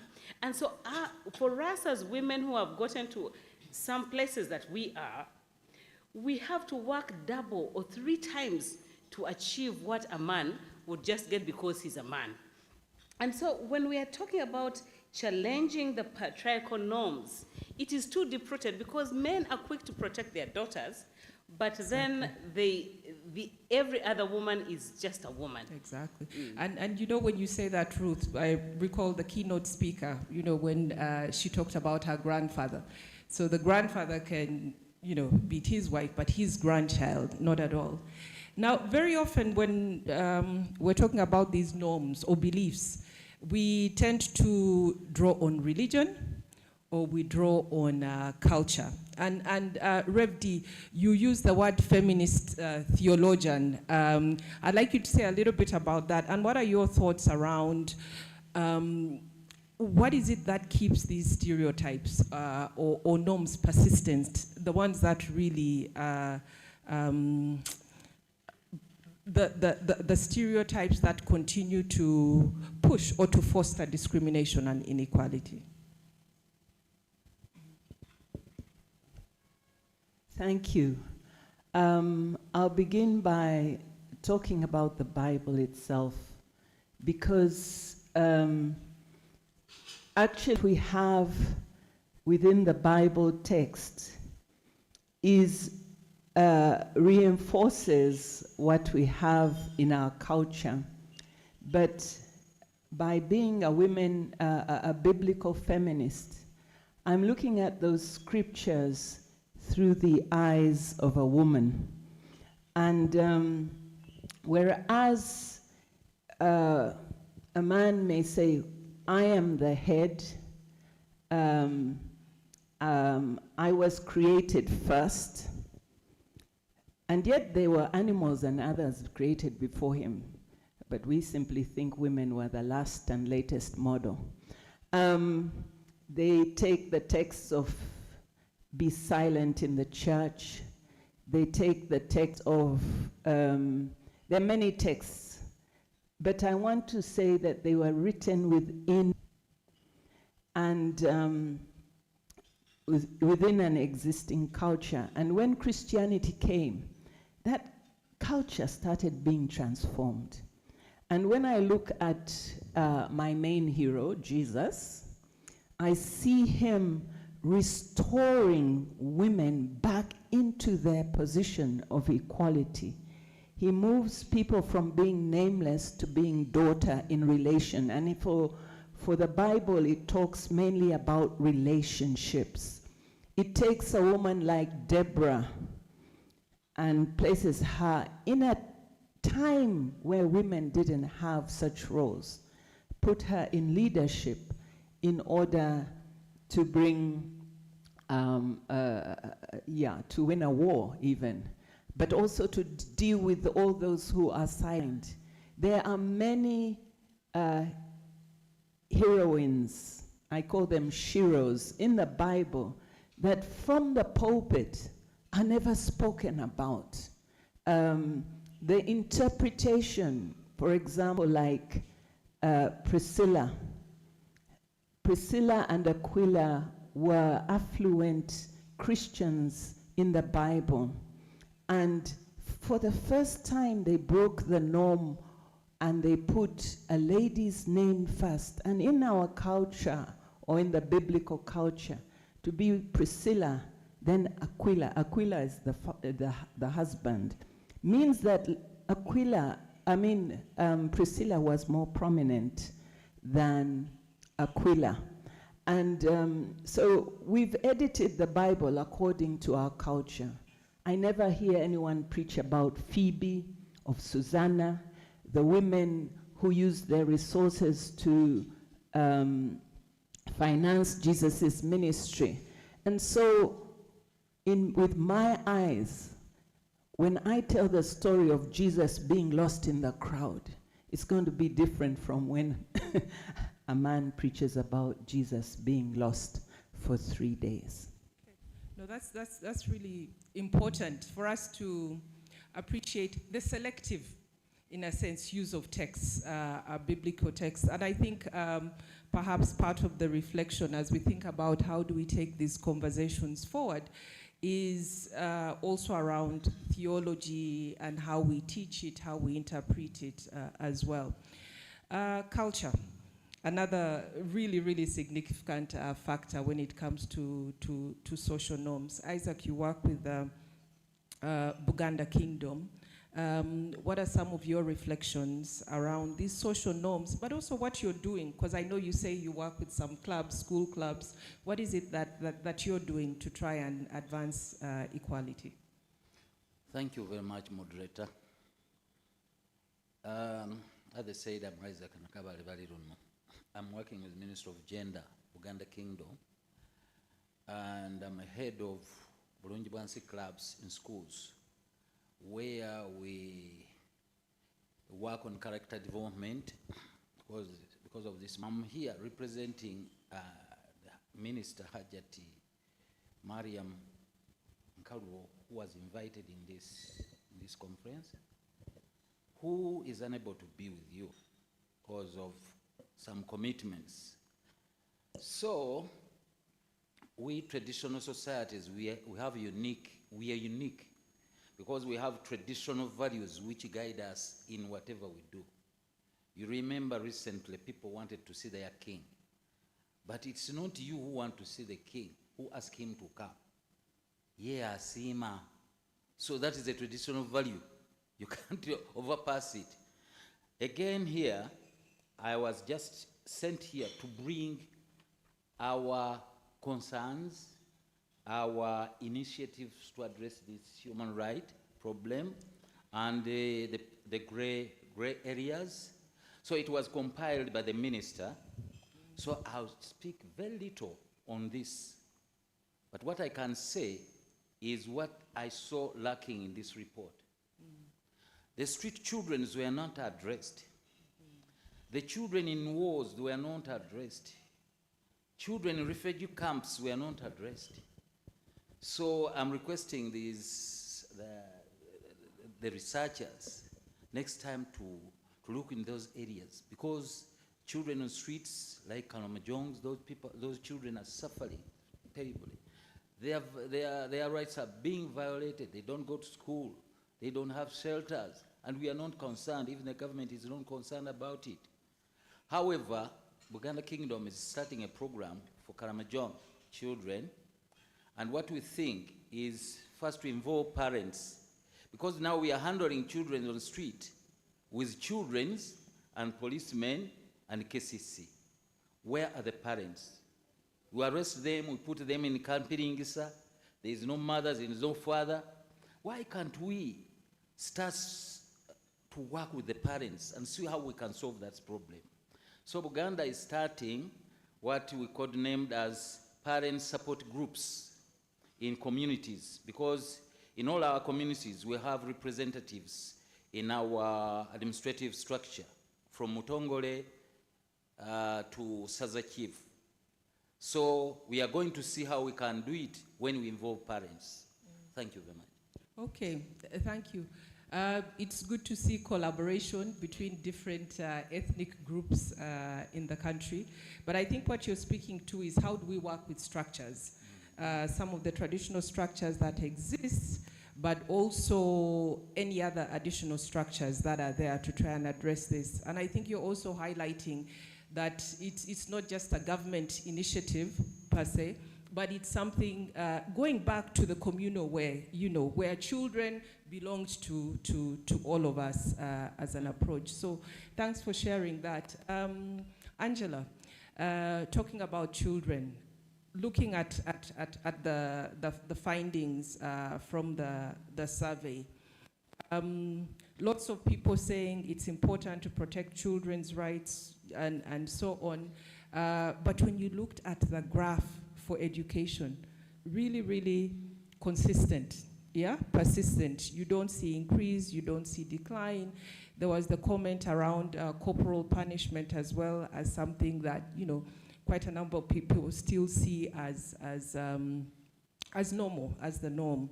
So I think the question for you is, as the ministry, as the commissioner, when you look at findings like that, how do those relate to what you are seeing, and what are some of the things that you're doing to really advance children's rights? Thank you very much. Probably before I answer the question, I would like to thank Honorable Victoria for the keynote address. I would like to thank Afrobarometer for the study. I would also like to thank the panelists that are sharing their insights into the study and everybody who is attending this meeting. I would want us to discuss the findings of the Afrobarometer in context. And when I talk about the context is always very, very important for us to appreciate and steward what we are seeing in the report and probably what's happening elsewhere. In this context, I want us to reflect as a country, and of course globally, the world over, we are having a global recess.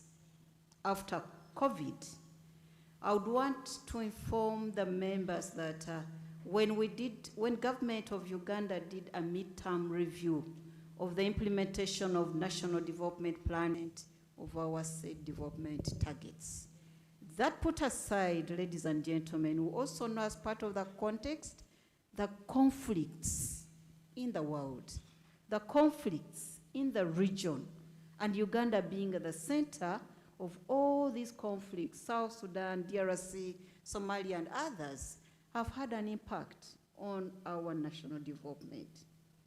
As part of that context, we are also seeing shrinking fiscal space. Government resources are not the same as they were as we were planning. Our donors are also moving away. Some of them are closing embassies, NGOs are closing, so that if that context is very, very important for us to put into the report to be able to appreciate what's happening in Uganda and what's happening elsewhere. That put aside, you talked about children on the street, children on refugee communities. I would want to say that Ministry of Gender, Labour, Social Development alone, in collaboration with KCCA, is running programs to move children off the street. Ministry is managing reception homes where these children who are got off the street as temporarily settled in the process of resettling them back with their parents. Government provides the funding, the shelter, food, and basic requirements. Of course, there could be gaps.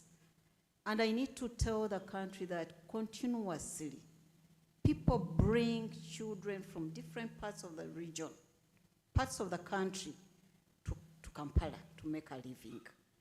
So before we can address the issue of street children, we also need to address the issues where these children are coming from. The quality of parenting. The moment the parent can allow his or her child to be taken from home, a young baby, to the street of Kampala, that is a reflection that there's something that is going wrong. I believe as mothers would want to stay with our children and nurture our children, see our children grow, see our children going to schools that are being funded by government.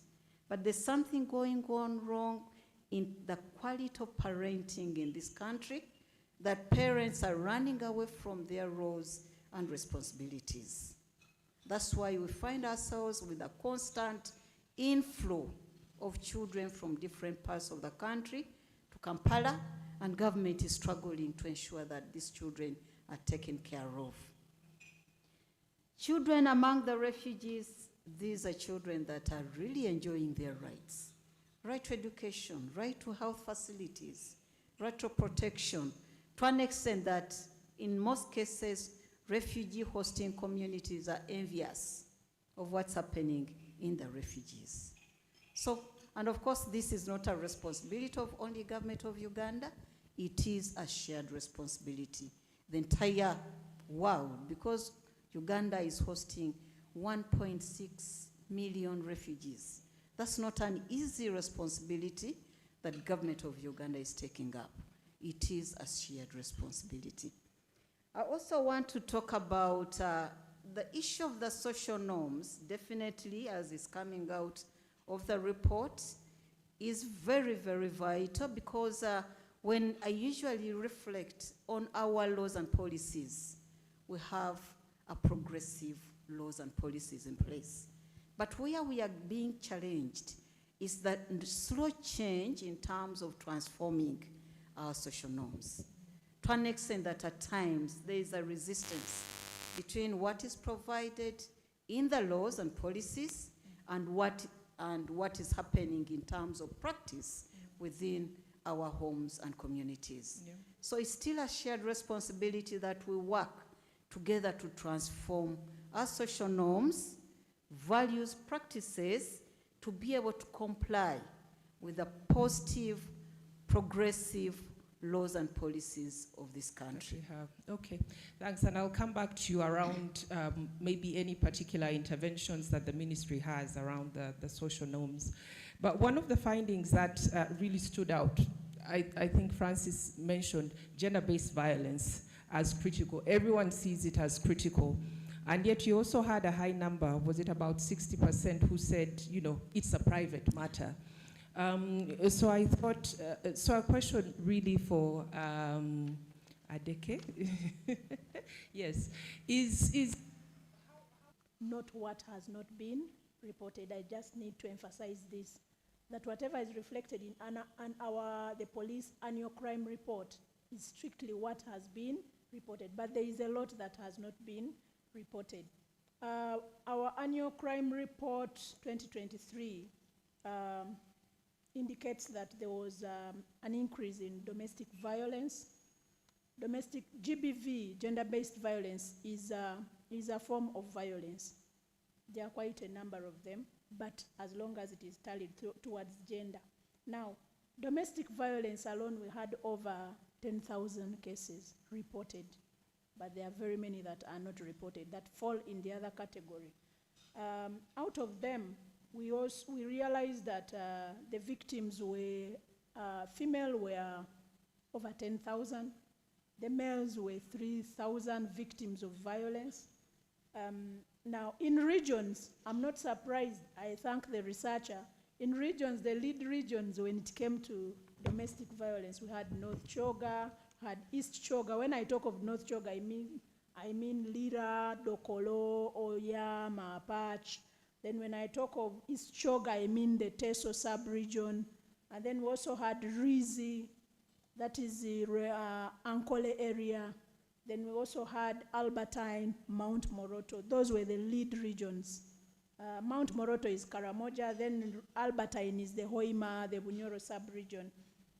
Now, when we look at all these areas, looking at, taking the context of the researcher, we realize that our culture, the nature of our culture, social norms reinforce violence. Either I would use the word reinforcing, because I ever matched someone, I were discussing during the break there, that there is having the law. Police is a law enforcing institution. We have the laws in place. Enforcing these laws is very, very possible. But the challenge is one, the persons we are enforcing these laws on, or the persons who are to enforce these laws, do they believe in these laws? Let me begin with myself as the police. I begin with myself. I am a police officer, but I was nurtured in a given culture. I was nurtured in a given religion. We are talking about norms in form of religion and culture.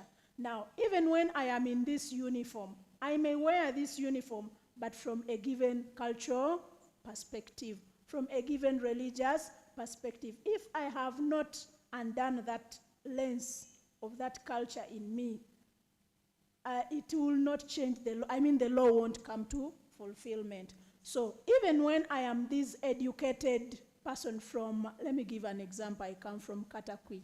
I am this land PhD holder from Katakwi with my very serious religious background, with my very serious papers.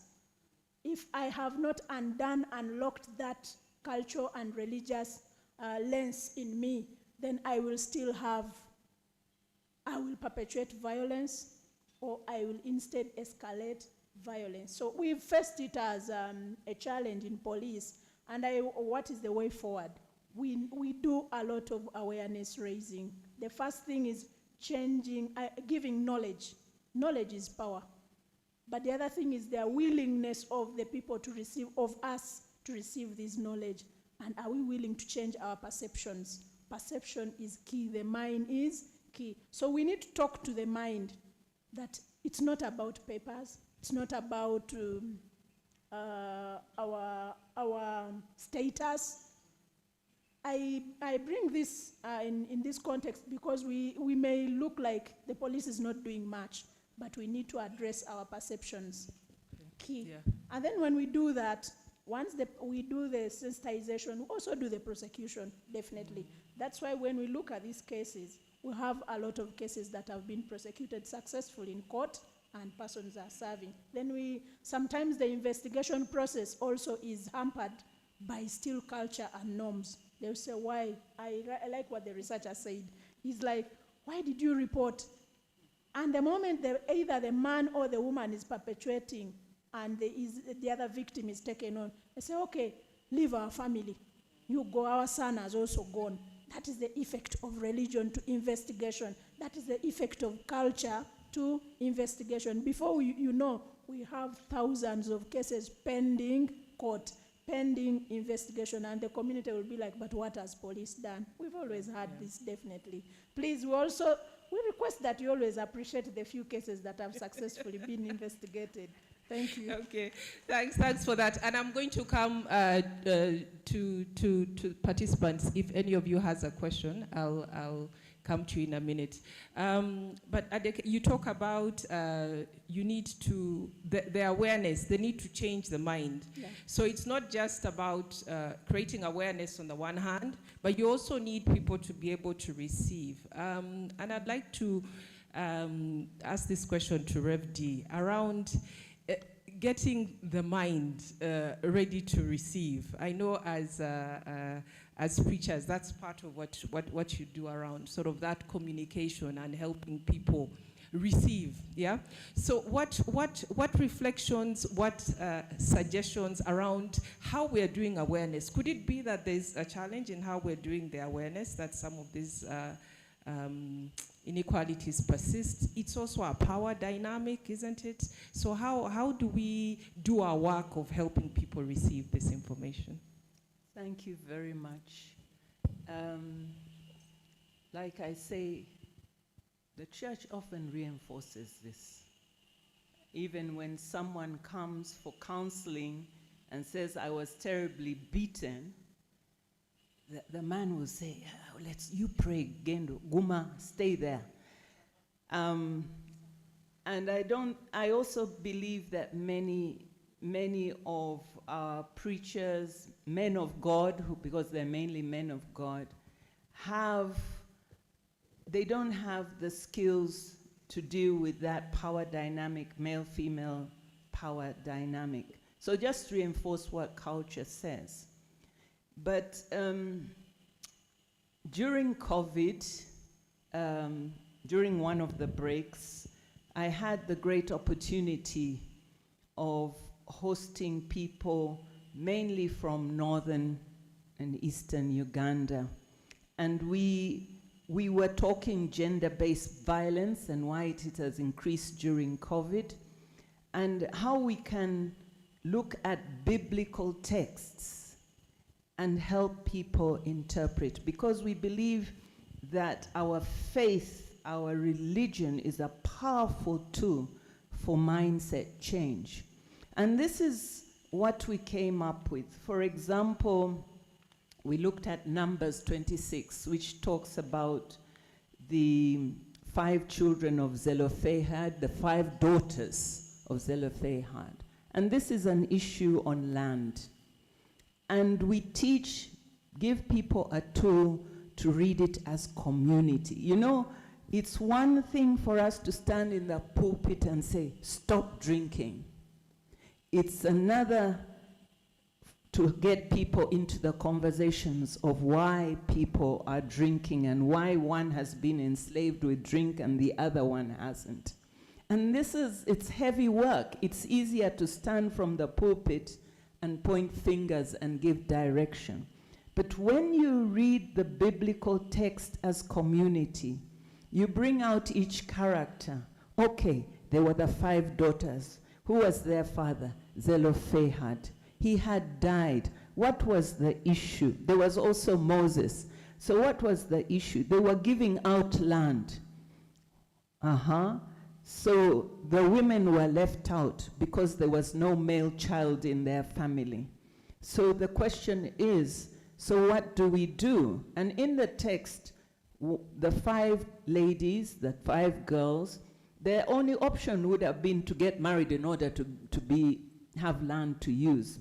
But they choose differently. They approach Moses and they say, just because we are female, then do we get excluded?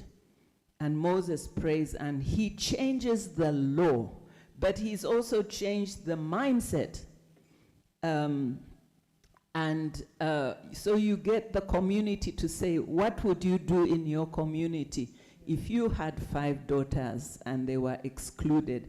And you have conversations around that. That's a very powerful way of mindset change. From December the 10th, I think from November something, there are 10 days against gender-based violence. And we have Bible studies written. We have themes given out. But I've never heard any church give the space to speak about those. Okay. Yes, thank you.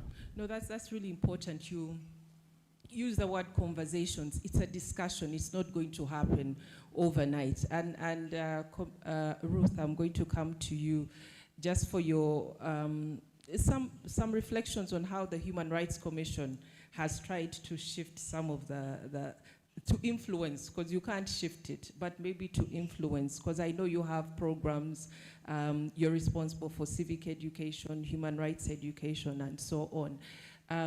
What approaches have you found that work or are helpful in trying to shift some of these attitudes? Yeah. Then I'm coming down in case there are any questions from there. Ruth, please proceed. Thank you.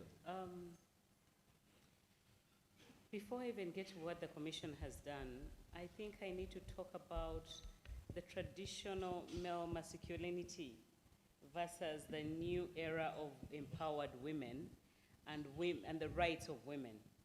Now, while we're telling women have a right to go to school, we are speaking human rights.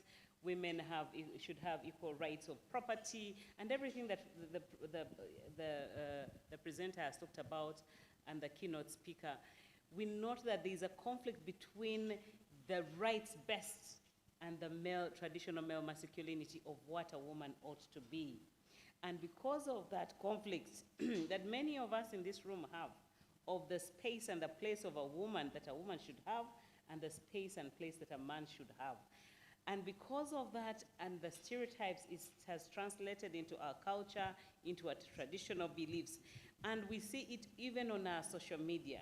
Now, we had champions of women's rights, like the keynote speaker, the Honorable Maria Matembe, Beatrice Kiraso, and many other prominent women.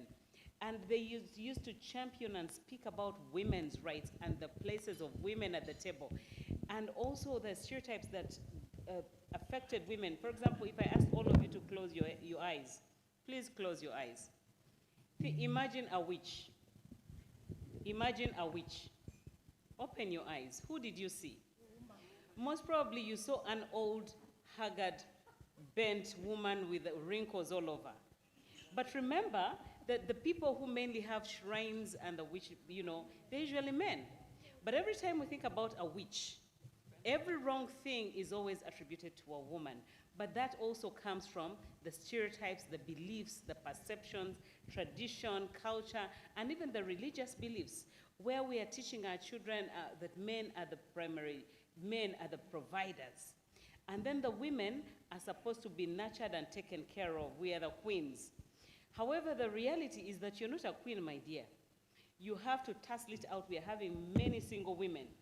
And when the women go into their masculine energy and become caregivers and providers and financial providers, this then threatens a section of the men. It demystifies and goes against the traditional beliefs that we have. What has the Commission done? We continue to sensitize it, and create awareness in the communities. It's a reality that domestic violence continues because of the same stereotypes. And we have failed to appreciate that the male is strong, but the women are equally brilliant, and they are providers, and their contribution should be recognized. So the fact that you have a lot of energy does not in any way mean that you should bring down this feminine, the female. So the men in many rural areas, they drink and all that, and the women do the work, they provide, they do the nurturing, then they look for money, which money then has to be given to the men. And so the women are still struggling. So we do a lot of sensitization. We have a vulnerable desk unit, we receive complaints. But when we look at the complaints that we have, issues of torture, detention, prisons, issues of finance, that is women, men. What do the women report? They report about child maintenance. Actually, we are having many men who do not want to pay school fees and care for their children. The women report about SGBV, sexual and gender-based violence. There's still a lot of sexual exploitation, sexual harassment, sexual abuse. So it is more sensitization and more sensitization that we need to do. But then social media, and I wish there was a youth here. Because while we speak about, and I'm glad there are many in the room, while we speak about these issues, where are our youth? What do you see on social media? It's about insulting each other. We are seeing a lot of undressing.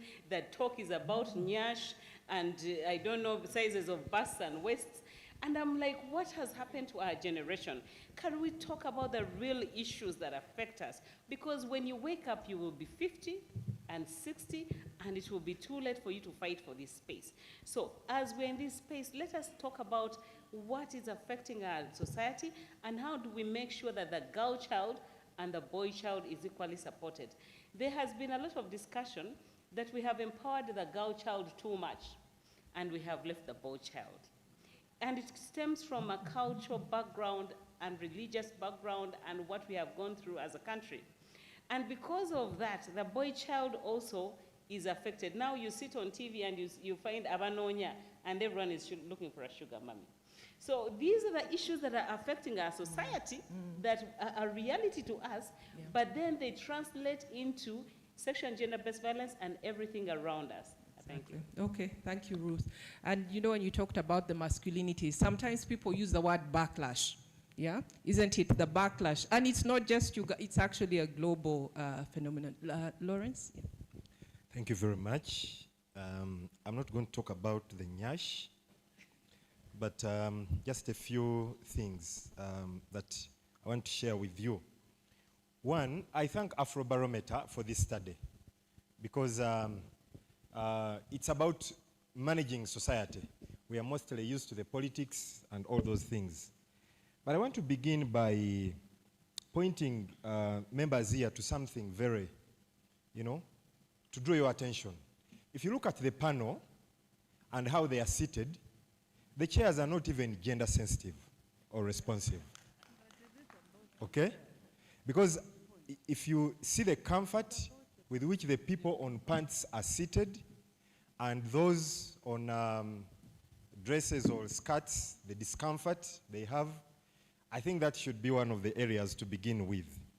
Secondly, in most of our offices, there is normally something to do with the level of comfort with the, I don't remember who talked about it, but if you want an office assistant, it will largely be a woman. Now, I have done some feminist leadership studies, and they tell you that the challenge we have most of the time is that there is a transfer of wifely duties to the office environment. So the office assistant is the one that makes a cup of tea for the boss. And these things indirectly perpetuate these practices. At the end of the day, somebody is even comfortable. I bet even the women here who employ or who are bosses, you hardly have males for office assistants. It's mostly the girls. Then, the other thing I want to share with you, before I ask my question, there is another trend or phenomenon that we need to think seriously about. There is a lot of politically motivated gender-based violence. During the last elections, I sit in a space that political parties converge at in iPod. And sometimes I hear people come, in secrecy. They tell you, if you could find some program to help us address these things. A lot of women have gotten cards to stand on party tickets through exchange of sexual favors. How does such a woman go to the public domain and speak with utmost confidence when she knows there are people she slept with or there are people who coerced her into sleeping with them so as to gain a favor? I think this is another dimension. Francis, I think in your next area of investigation, this is one thing you may pick interest in.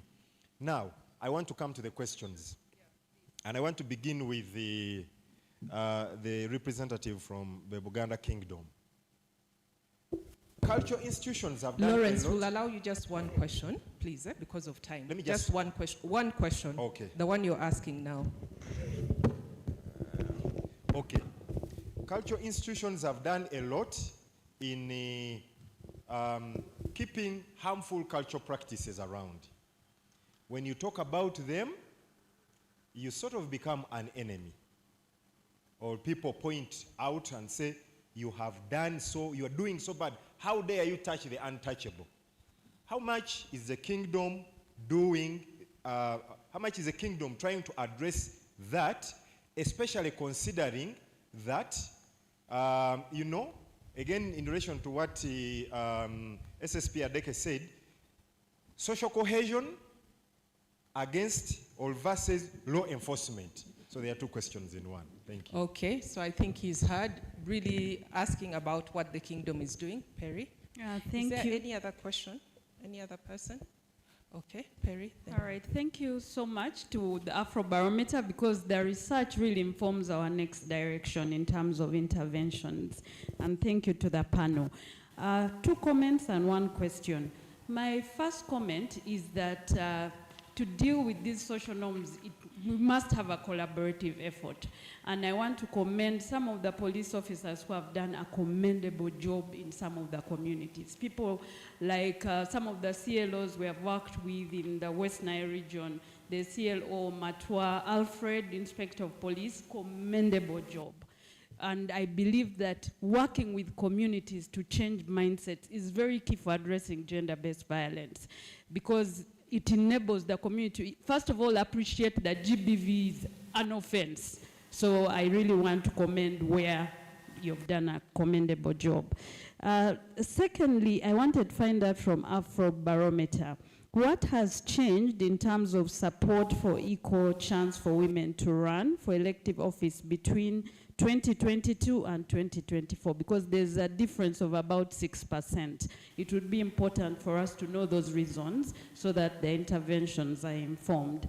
Thirdly, it would also be good to know the facts in terms of provision for the family. I don't know whether the UBOS report today will provide that information, because the last statistics showed that 31% of women were actually heading households and providing for their families.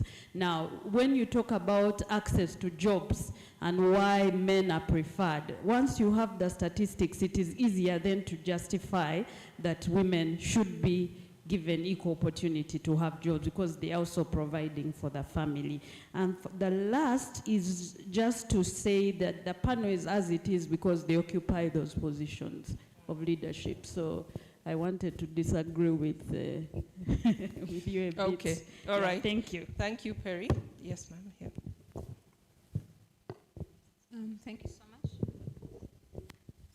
Thank you so much. My name is Hilda Naweteme. Thank you so much. I come from World Vision, and I'm the Gender and Disability Inclusion Specialist for World Vision Uganda country program.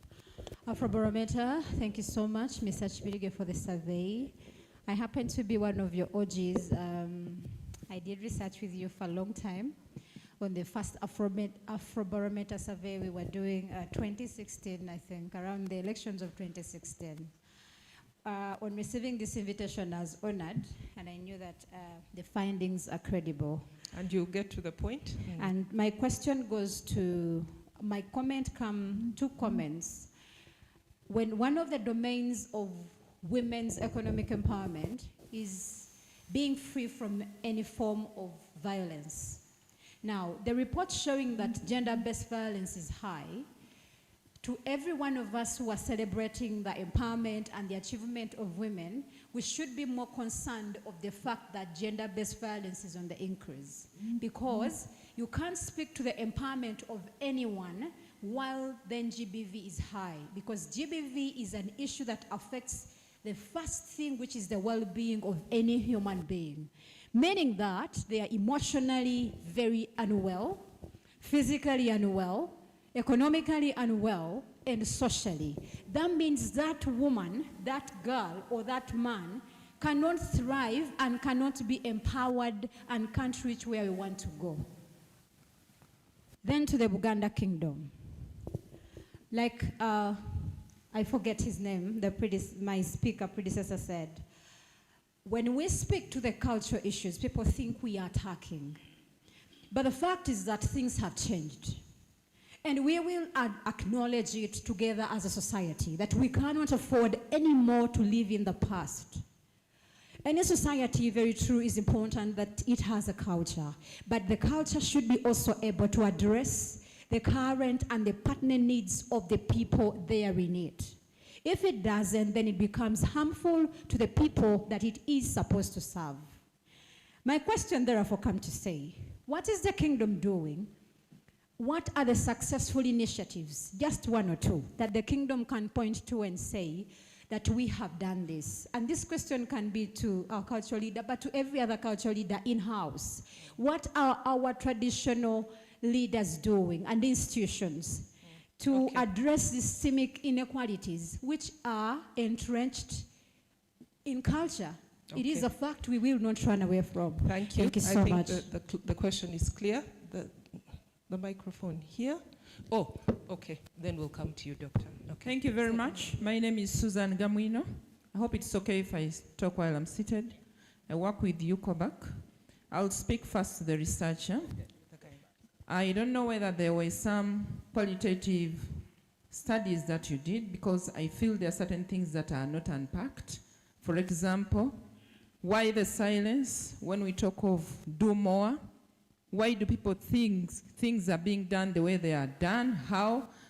I feel we should have something around there such that some of these issues, we have an in-depth understanding of that, I think, next time. Then also involve the children. We should also get the point of view of the children. What is their say? What do they think? What is right for them? It is good to involve children. And I would also like to say that there's a category of children we've left out. These are the child mothers. Especially during the COVID recess, we had so many children giving birth at a tender age, but it's a category that we have neglected. It's like everyone says, you'll find your way once you've given birth. But we need also to find a way of talking to these children. Some of them want to continue with school, and others need to be encouraged to go back to school because they gave birth while they are still young. So it's a category of children that we have to look at, because we are looking at refugees, children in more areas, but we've forgotten these children. We also need to look at children in areas where there is mining. Children are involved in mining, and they have forgotten about going to school because they're getting some pay, and the reason they say, we go to school to get money, and if we're already getting it, why do we go to school? So these are categories that we should also be targeting as we ask and talk to children. Lastly, I'll speak to psychosocial support for children. This is an area I feel we normally don't tackle. We talk of other rights, but children's right to play, their self-worth, their safety, that calming environment and recreation for children. What are we doing for children? That one, I think, goes to the Ministry of Gender. And lastly, corporal punishment. You've had two lasts, so I hope this is the last of the last. Corporal punishment is still ongoing in schools. What are we doing about it? Because when you raise it as a parent, as someone who is concerned, it is your child now who becomes an issue in that school. Your mother comes here and she keeps wiseacring. You'll see us when she goes away. So something needs to be done about corporal punishment. Thank you very much. So Ministry of Gender will speak to children broadly. Doctor? Thank you very much. I'm Rosemary Nachijova. I'm an associate professor working at Ndeje University. I'm going to be very brief. The first aspect I want to point to is we have other vulnerable populations, and we know that when we talk about gender-based violence, persons with disabilities are very, very much affected. So I would advise that maybe Afrobarometer speaks directly or involves or specifically targets persons with disabilities in the studies. 10 rounds of surveys and 25 years doing Afrobarometer in the African continent. And my question is there a way or are there any good practices that possibly have been documented? Because Kibirige told us that 42 countries have been targeted for all these studies for all those many years. Are there any good practices? Because we know that in the African context, there are things that we do the same way or in terms of culture. Any good practices that we can learn from as a country? Because as partners, as stakeholders, we seem to be comfortable celebrating achievements, yet the status quo remains. Thank you very much. Thank you. Just two more.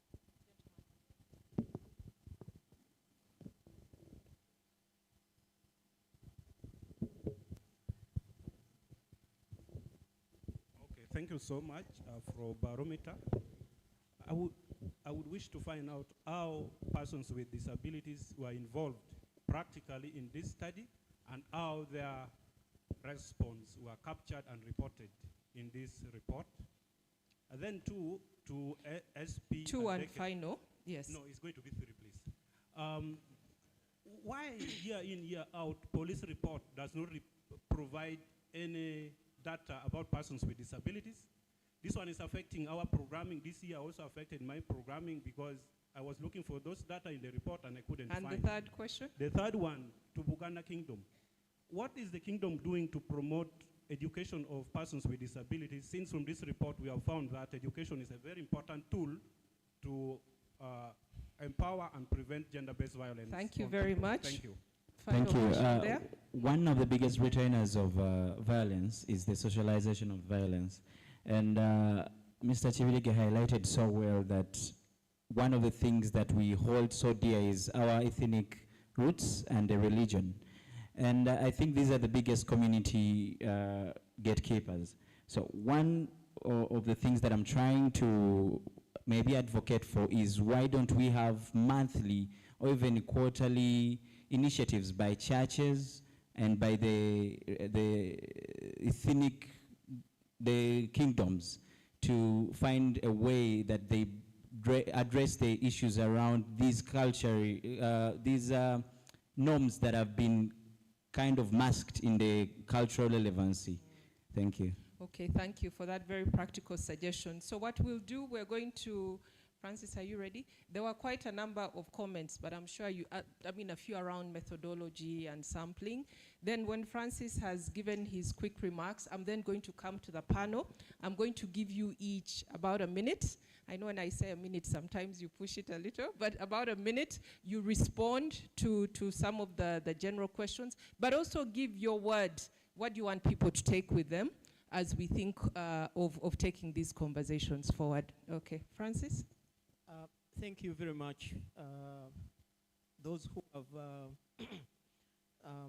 contributed questions, asked very, very interesting questions.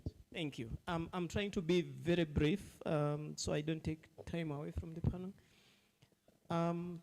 Did we consider children? Now, technically, to do a nationally representative sample survey, you need to conform with the regulations that govern conducting scientific research in a country.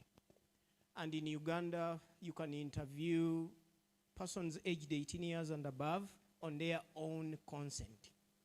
But if you are to interview anybody younger than 18 years old, you need the consent of their parents or their guardians.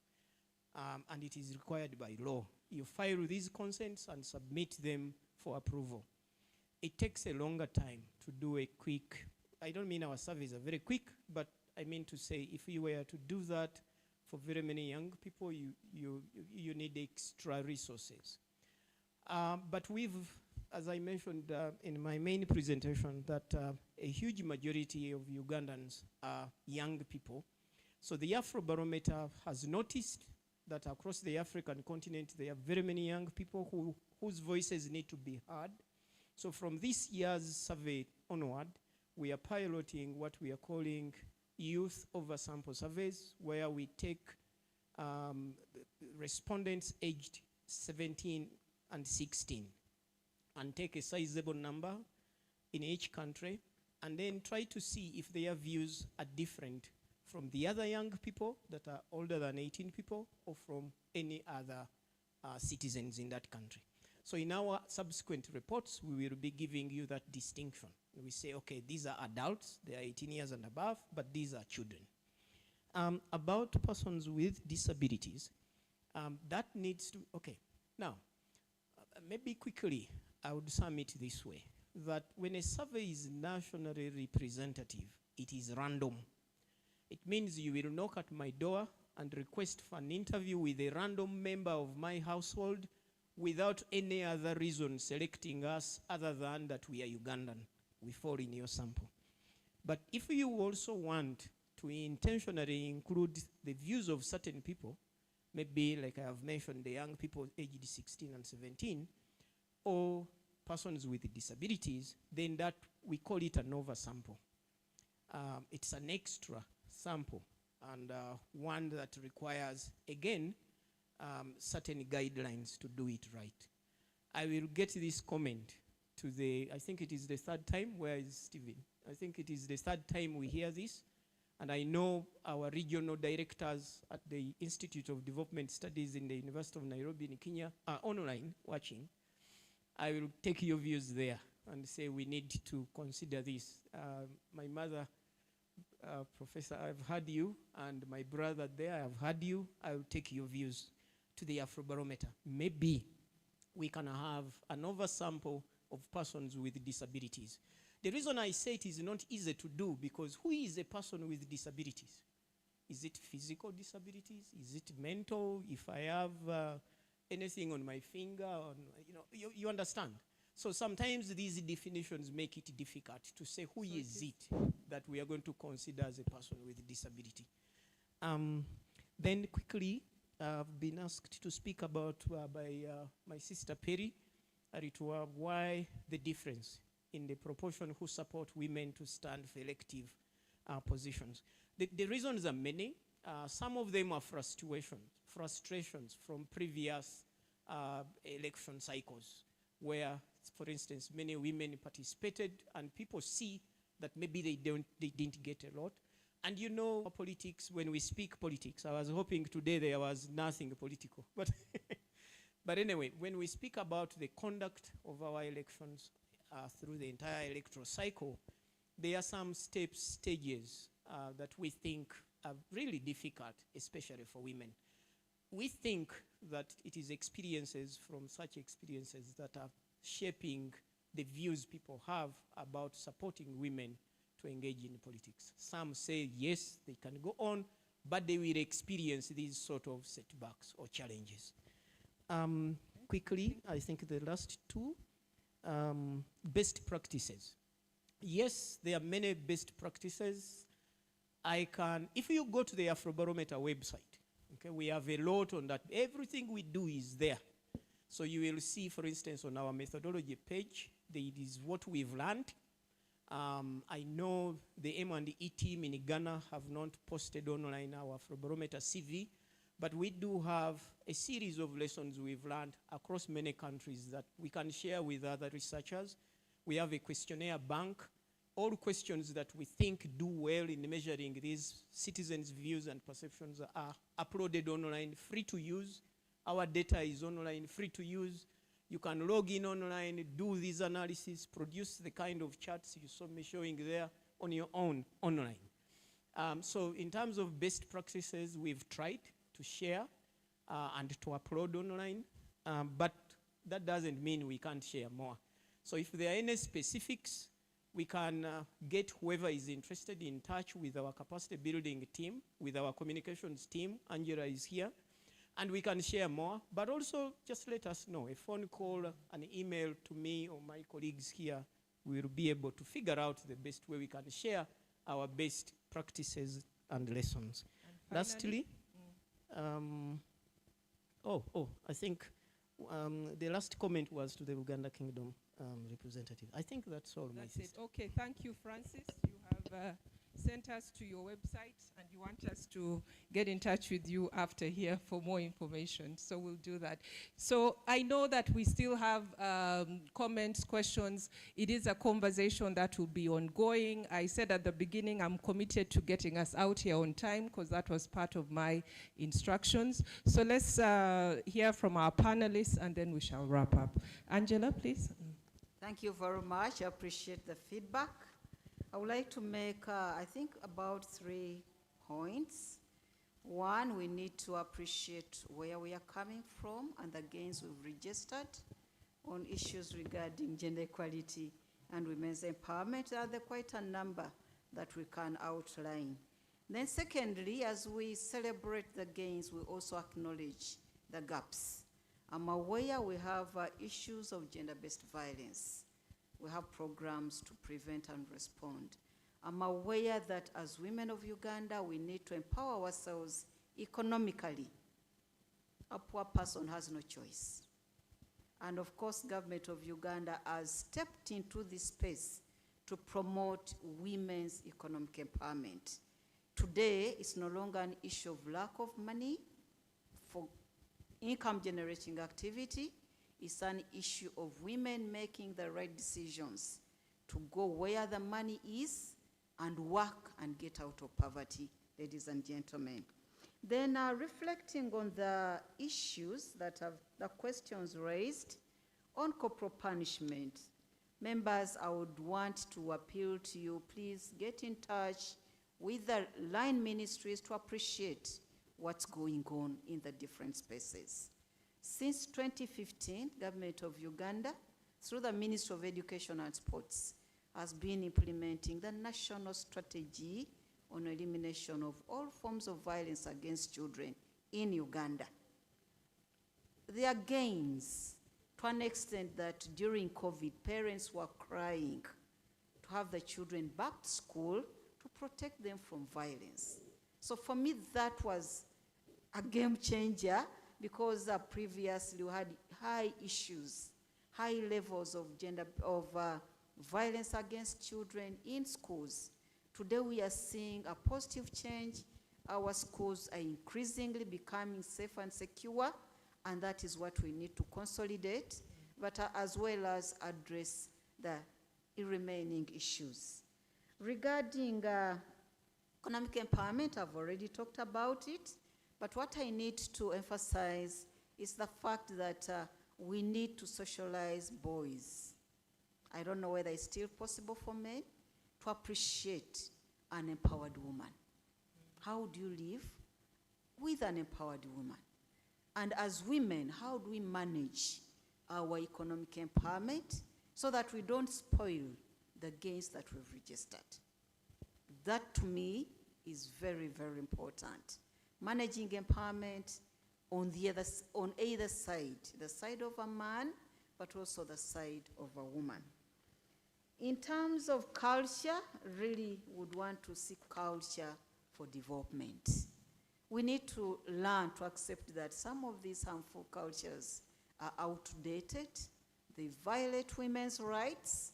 It's high time that we get rid of these cultural norms that are negative.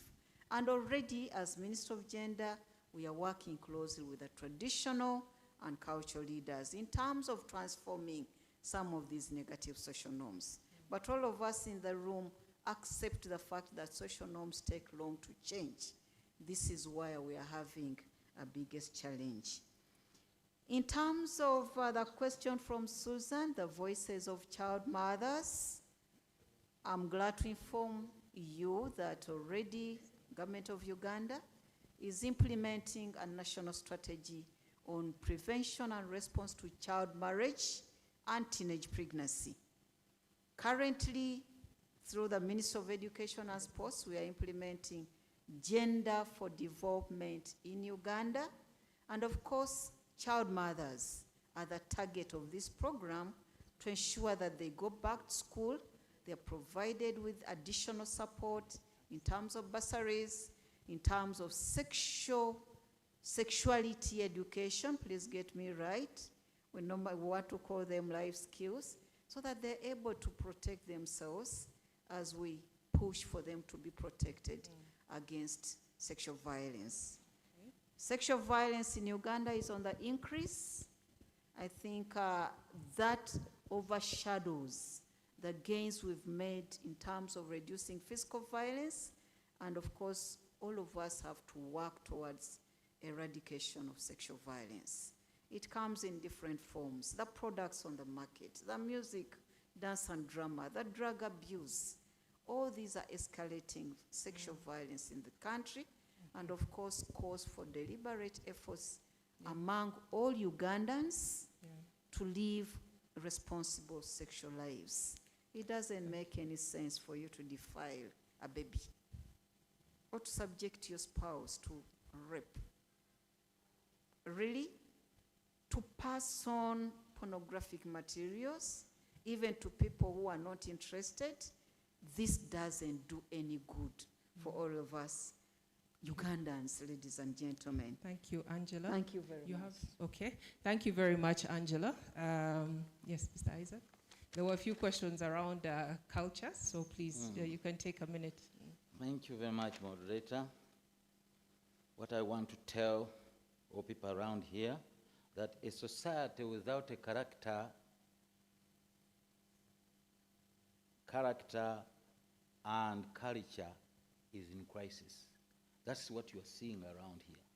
We are trying to mix traditional African culture and Western culture, so our children are confused, families are confused, because we lack character and our original culture. So a society without culture and character is in crisis. The first question was about our initiatives to this cause. Buganda Kingdom has a Ministry of Gender, where I'm coming from. So that ministry is concerned, is addressing gender-based issues and promotes women's empowerment and supports vulnerable children. 2, another initiative here, through Buganda Women's Council. We have Women's Council in Buganda. At each county, we have a secretary for women and children. She has a committee representation from each sub-county, Gombolola, and consequently to parishes and villages. We have sensitization program, which is run by the Katikiro and the Minister of Gender. In fact, you talked about what have we done as culture, or what is lacking in culture, and we are planning. There's cultural sensitization. It's among the gray areas to explore. Cultural sensitization, balancing cultural preservation with human rights, ensuring harmful practices are done away with. That's where we focus on our gray areas. Male engagement. We have been running women's convention, Tabamiruka w'abakyala. Women were sitting together and discuss their problems. Now we are starting, this is our gray area, we are starting male engagement. We are going to organize Tabamiruka w'abasajja, convention for men. You see how seriously we are doing it. Yeah? We are addressing even males. And then we access, to give access to justice. The Buganda Kingdom has opened royal lawyers' chambers. So those lawyers are there to help even the disadvantaged people who don't have money. We have lawyers in the kingdom who can help. Economic empowerment. Women in their women councils, we are helping them, providing sustainable economic opportunities for women and youth to break circle of poverty. With men, we have Nkobazambogo Circle.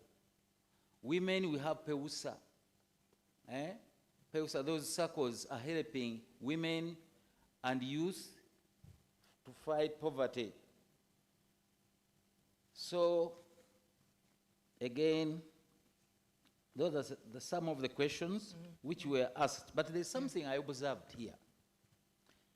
They had invited our minister, and the minister is a woman. What a gender balance the panelists were without me. Thank you. Okay, thank you very much. Thanks for that. Okay, Commissioner Ruth. Thank you. I felt sorry for my neighbor from Buganda Kingdom. I think it was really unfair. Like, I mean, we're dealing with how many tribes do we have? 53? In Uganda, how many tribes do we have? I think around that. And the poor guy, 60 or something, and he's here, he can't speak for the Acholi, the Langis, the Kejongs, I mean, I think that was rather unfair. And so when they were shooting questions at him, I was like, is it about Buganda? Or, so that's a by the way. And I think he has tried. But as we speak about issues of women's rights, and culture and religion, and one of the things that society holds on to many times are the religious beliefs, the cultural beliefs, and the political beliefs or ideologies. You can't separate people from that. The question is, how do we blend culture and religion and human rights and our political ideologies? The Constitution, very clear, talks about the repugnancy of any custom or culture that is inconsistent with the Constitution. So any culture that does not respect the Constitution of women's rights is really repugnant. It's null and void. And so when we are here discussing how we take this forward, we have noted that we have the sufficient laws, we have sufficient policies, but the stereotypes, the religious beliefs that we continue to preach to the congregation. Yes, I'm a Christian and I am saved, but sometimes I still sit in the pews and I am surprised at what the priests are preaching. I am like, did you just say that? But you see, they have the space and you can't go there and say, oh, look, that is inconsistent with our Constitution. You don't have the space to go against a priest. You don't have the space to go against a religious or cultural leader. So I think we need to have more sensitization, more engagement, more awareness, but also the empowerment that we're talking about as we are helping our girl child become empowered. How do we also support the men to accept and relate with this empowered woman? Are the men ready, or they are still holding on to the old traditional masculinity that I talked about? How then are also the women managing the feminine energy of being providers and landlords and caretakers and having a financial might? How do we ensure that we get to a space where we respect each other and support each other and address issues of sexual and gender-based violence? When I handle matters and cases of sexual and gender-based violence, there is always, I am the man. She defied my orders. She went and worked and did not share the money with me. She's supposed to give me the money. I am the man in the house. Let her leave the home. What happened to shared responsibilities? What happened to shared properties? What happened to mutual respect and recognition? So there are many issues that we have to deal with, and unfortunately, we talk about these things in the boardrooms, and we speak passionately and walk away and do nothing. It is important that we start practicing what we preach. I have seen political leaders speak very, passionately about these issues, but nothing is done. It has to resonate and go back to the communities that we live in. Thank you. Okay. Thank you very much. Thank you very much. I want to begin by let me begin by appreciating the partner that appreciated the police. We smile that is an energizer for us. It's uncommon for the police to be appreciated, so thank you very much. Let's be specific. Where police does good, give us the flowers. Why it does bad, please engage us and push us to the wall, because the Constitution mandates us to do whatever we are supposed to do. Don't shy down to tell us, because you're the mirrors. Why women and girls? Women and girls have a right, and they need to enjoy their rights. You both would have told us the population ratio between boys and girls, men and women. It's almost naked truth that women are more than men. And their uniqueness needs to be appreciated. For us as Uganda Police Force, when we are enforcing and detecting crime, we look at that uniqueness, but that doesn't eliminate some of the gaps that we may also experience, and that's why we call upon you to mirror into us and push us to do what we are supposed to do. Just to go into something, GBV, or gender-based violence, affects directly the child. I thank the research. I want to go back to this. I did not get time to emphasize it. Once there is gender-based violence, especially at family level, the person who finally gets affected is the child. You talked about child neglect, child abuse.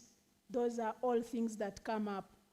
Culture and religion perpetuate all this. When we talk about violence against children, defilements, you find a guardian in form of a teacher, in form of a power person in authority, in form of a police officer, defiling a child, raping a child.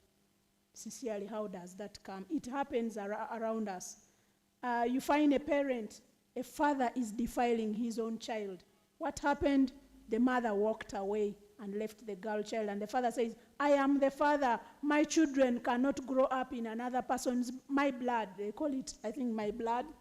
My blood should be in my home. This is a girl child. And then before you know, the father has gone back to the child. We've seen this, not just only in our police presses, but in social media we've seen this.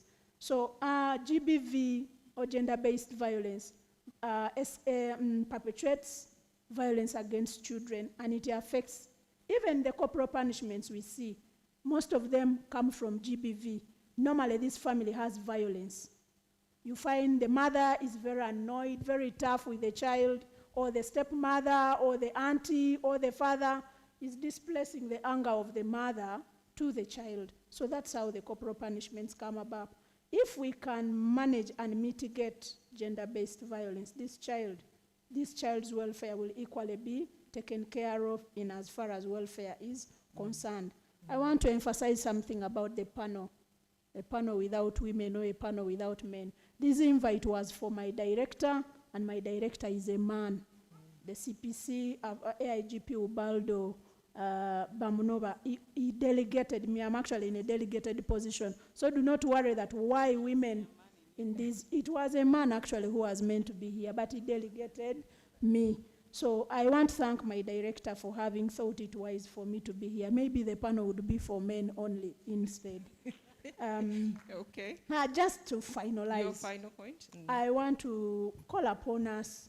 I call upon us for collaborative approach to awareness raising. I believe it's our minds. If me, the officer, I am in uniform and I haven't changed my perception towards religion or culture on a woman or a girl, I want to tell you even enforcement won't work out. So let's do the collaborative approach. Do it yourself or support those who have the space to do it. Support the police to do it. I want to say through different directorates, the Uganda Police does awareness raising.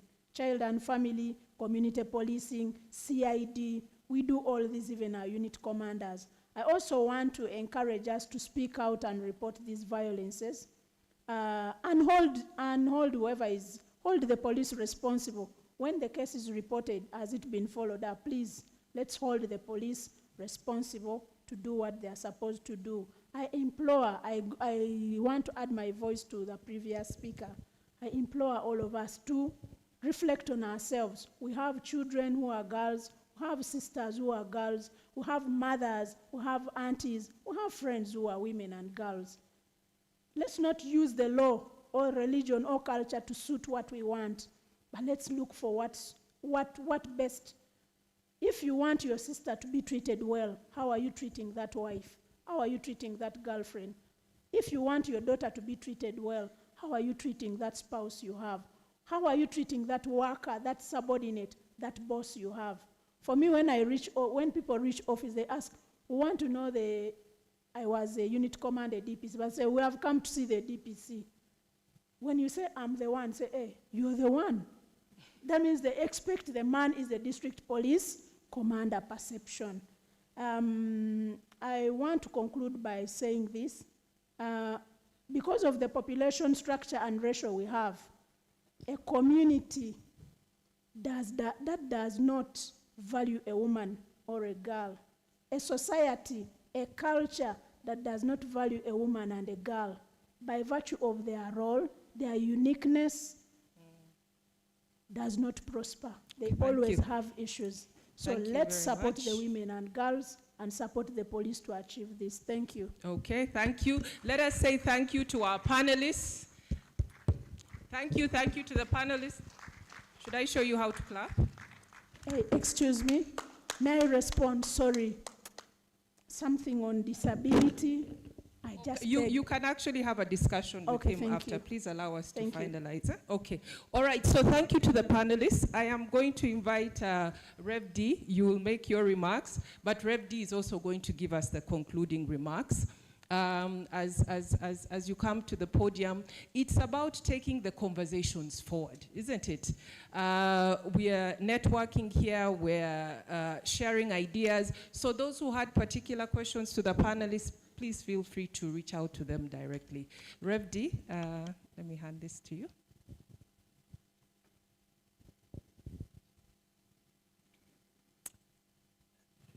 please give a warm applause to the ladies and the one gentleman and those representing the gentlemen on the panel.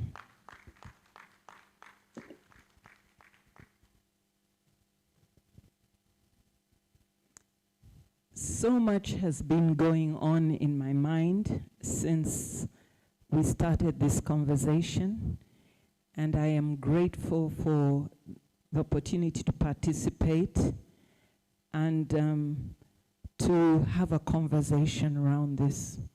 As we began, and our MC challenged us to have conversations, we chose a provocative conversation. And these are the things that are going to get us speaking. We asked the only gentleman on our table how he would like to be a second husband.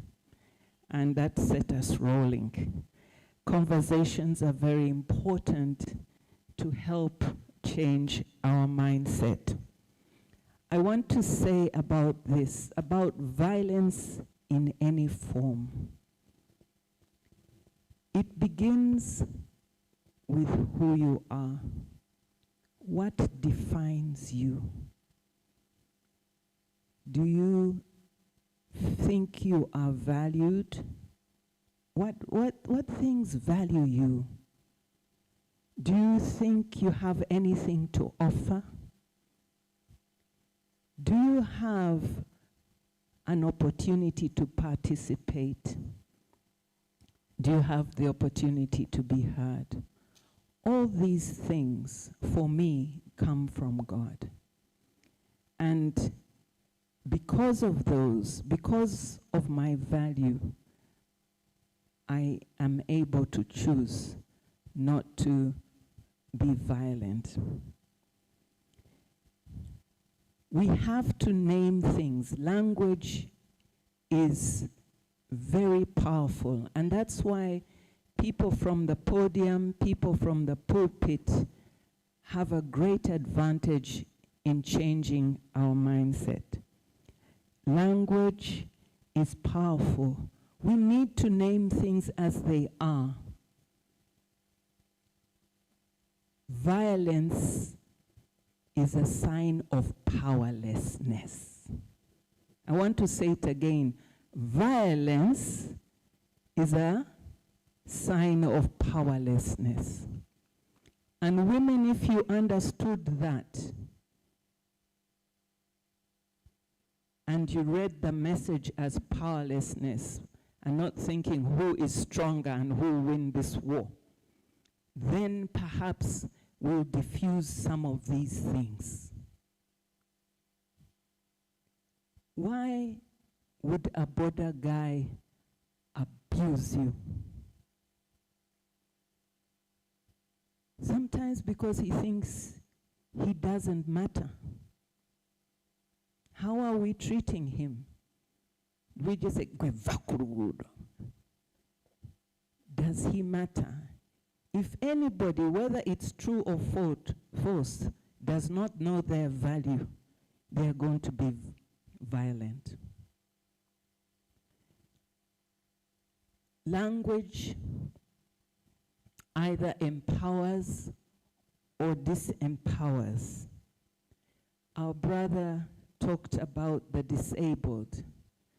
I grew up with a sister and a brother in a wheelchair, and we refused to call them disabled. We call them differently abled. And therefore, they have something to offer, and that gives them value, and that gives them space, and therefore, they don't need to, violence can come in all sorts of forms. And so language is important. Many times our cultural languages pull down the place of a woman. Oyo mukazi bukazi. Just saying that is implanted in the mind of a child, and it shows them how to treat another woman or how to treat themselves. Conversations is the way to go. And my sister, yes, with religion and culture, we have to have new conversations. And I am grateful for the church doing home cell, except they fear the collar, so they're afraid to say something different. But we need to have conversations which are not afraid to talk about our realities. And we need to talk to ourselves as men and women of the cloth, not to be afraid to have these conversations. Just the other day, we were talking about Lot in the Bible, and we said, what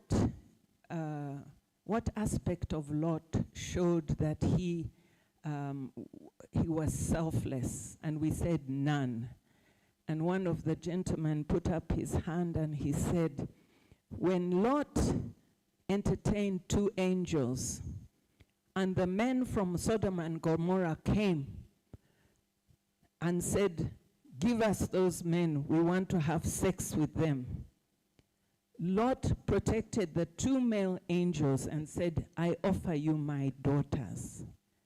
And we went berserk. I promise you that male Christian had to retract. He said, so that was the offer.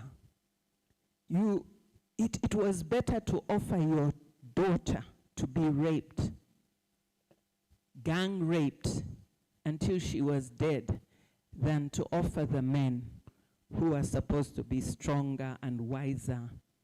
So those conversations must happen, and they must be constructive. We have to learn new skills and unlearn. When we say spare the rod and spoil the child, what do we mean by the rod? How do we discipline different from punishment? The rod which they talk about the shepherd held was to rescue, not to destroy. And therefore, what therefore does the rod represent?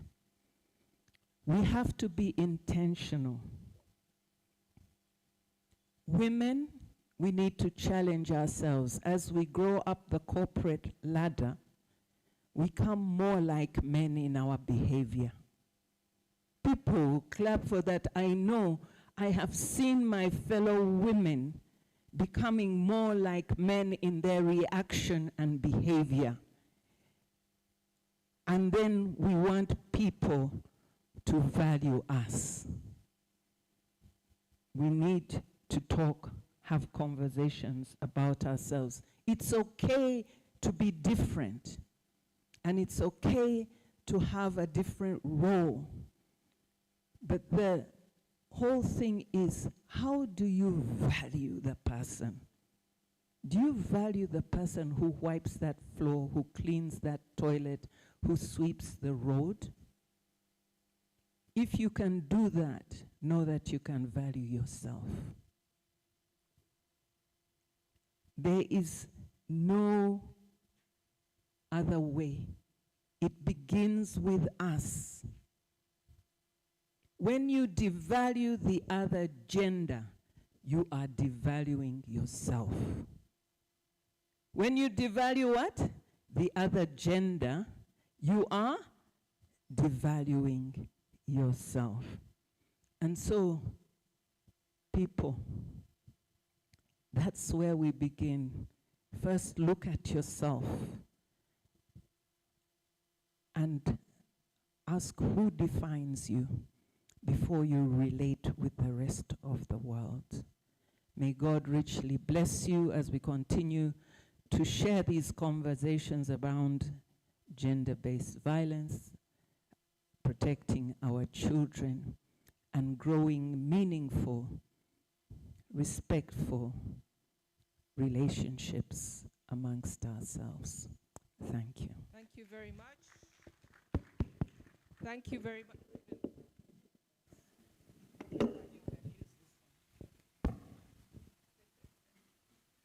Thank you very much, Rev D, for those inspiring and challenging remarks. We've come to the end of our session. Just a quick request from the organizers, if we could please take a group photo here very quickly.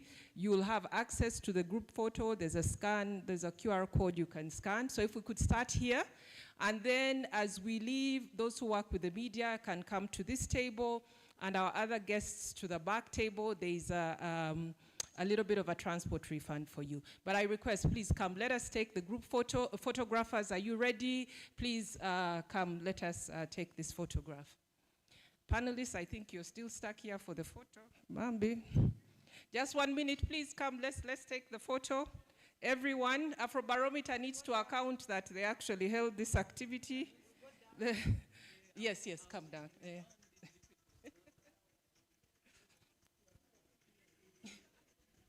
Please come, let's take the photo so that Afrobarometer can continue. Photographers, please help us organize ourselves. It tends to be a challenge, I know.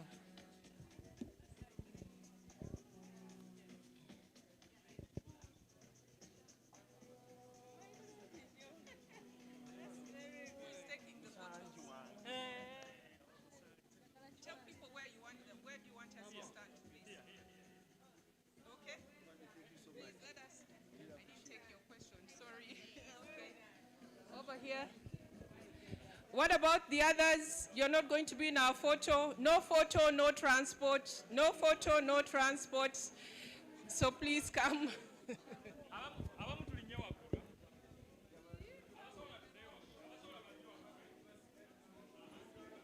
Only men are climbing. Who said the stage was gender insensitive? Okay.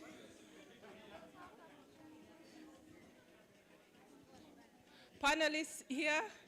Angela here. I know, Angela, you need to go. Please come, we take the photo quickly. Angela, you said you need to go. Let's take a photo. Now, in the middle. In the middle here, panelists.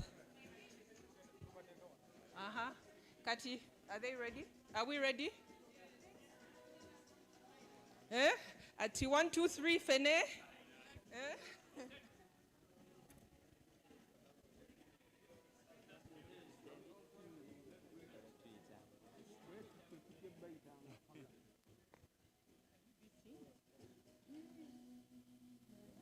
Can you see even the people here? Can you see us?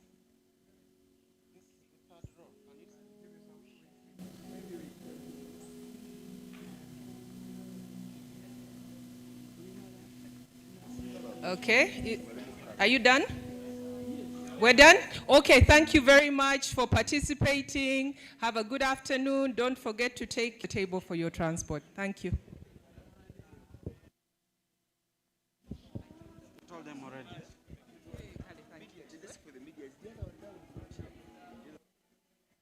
Media desk has been migrated to the lady in blue over there.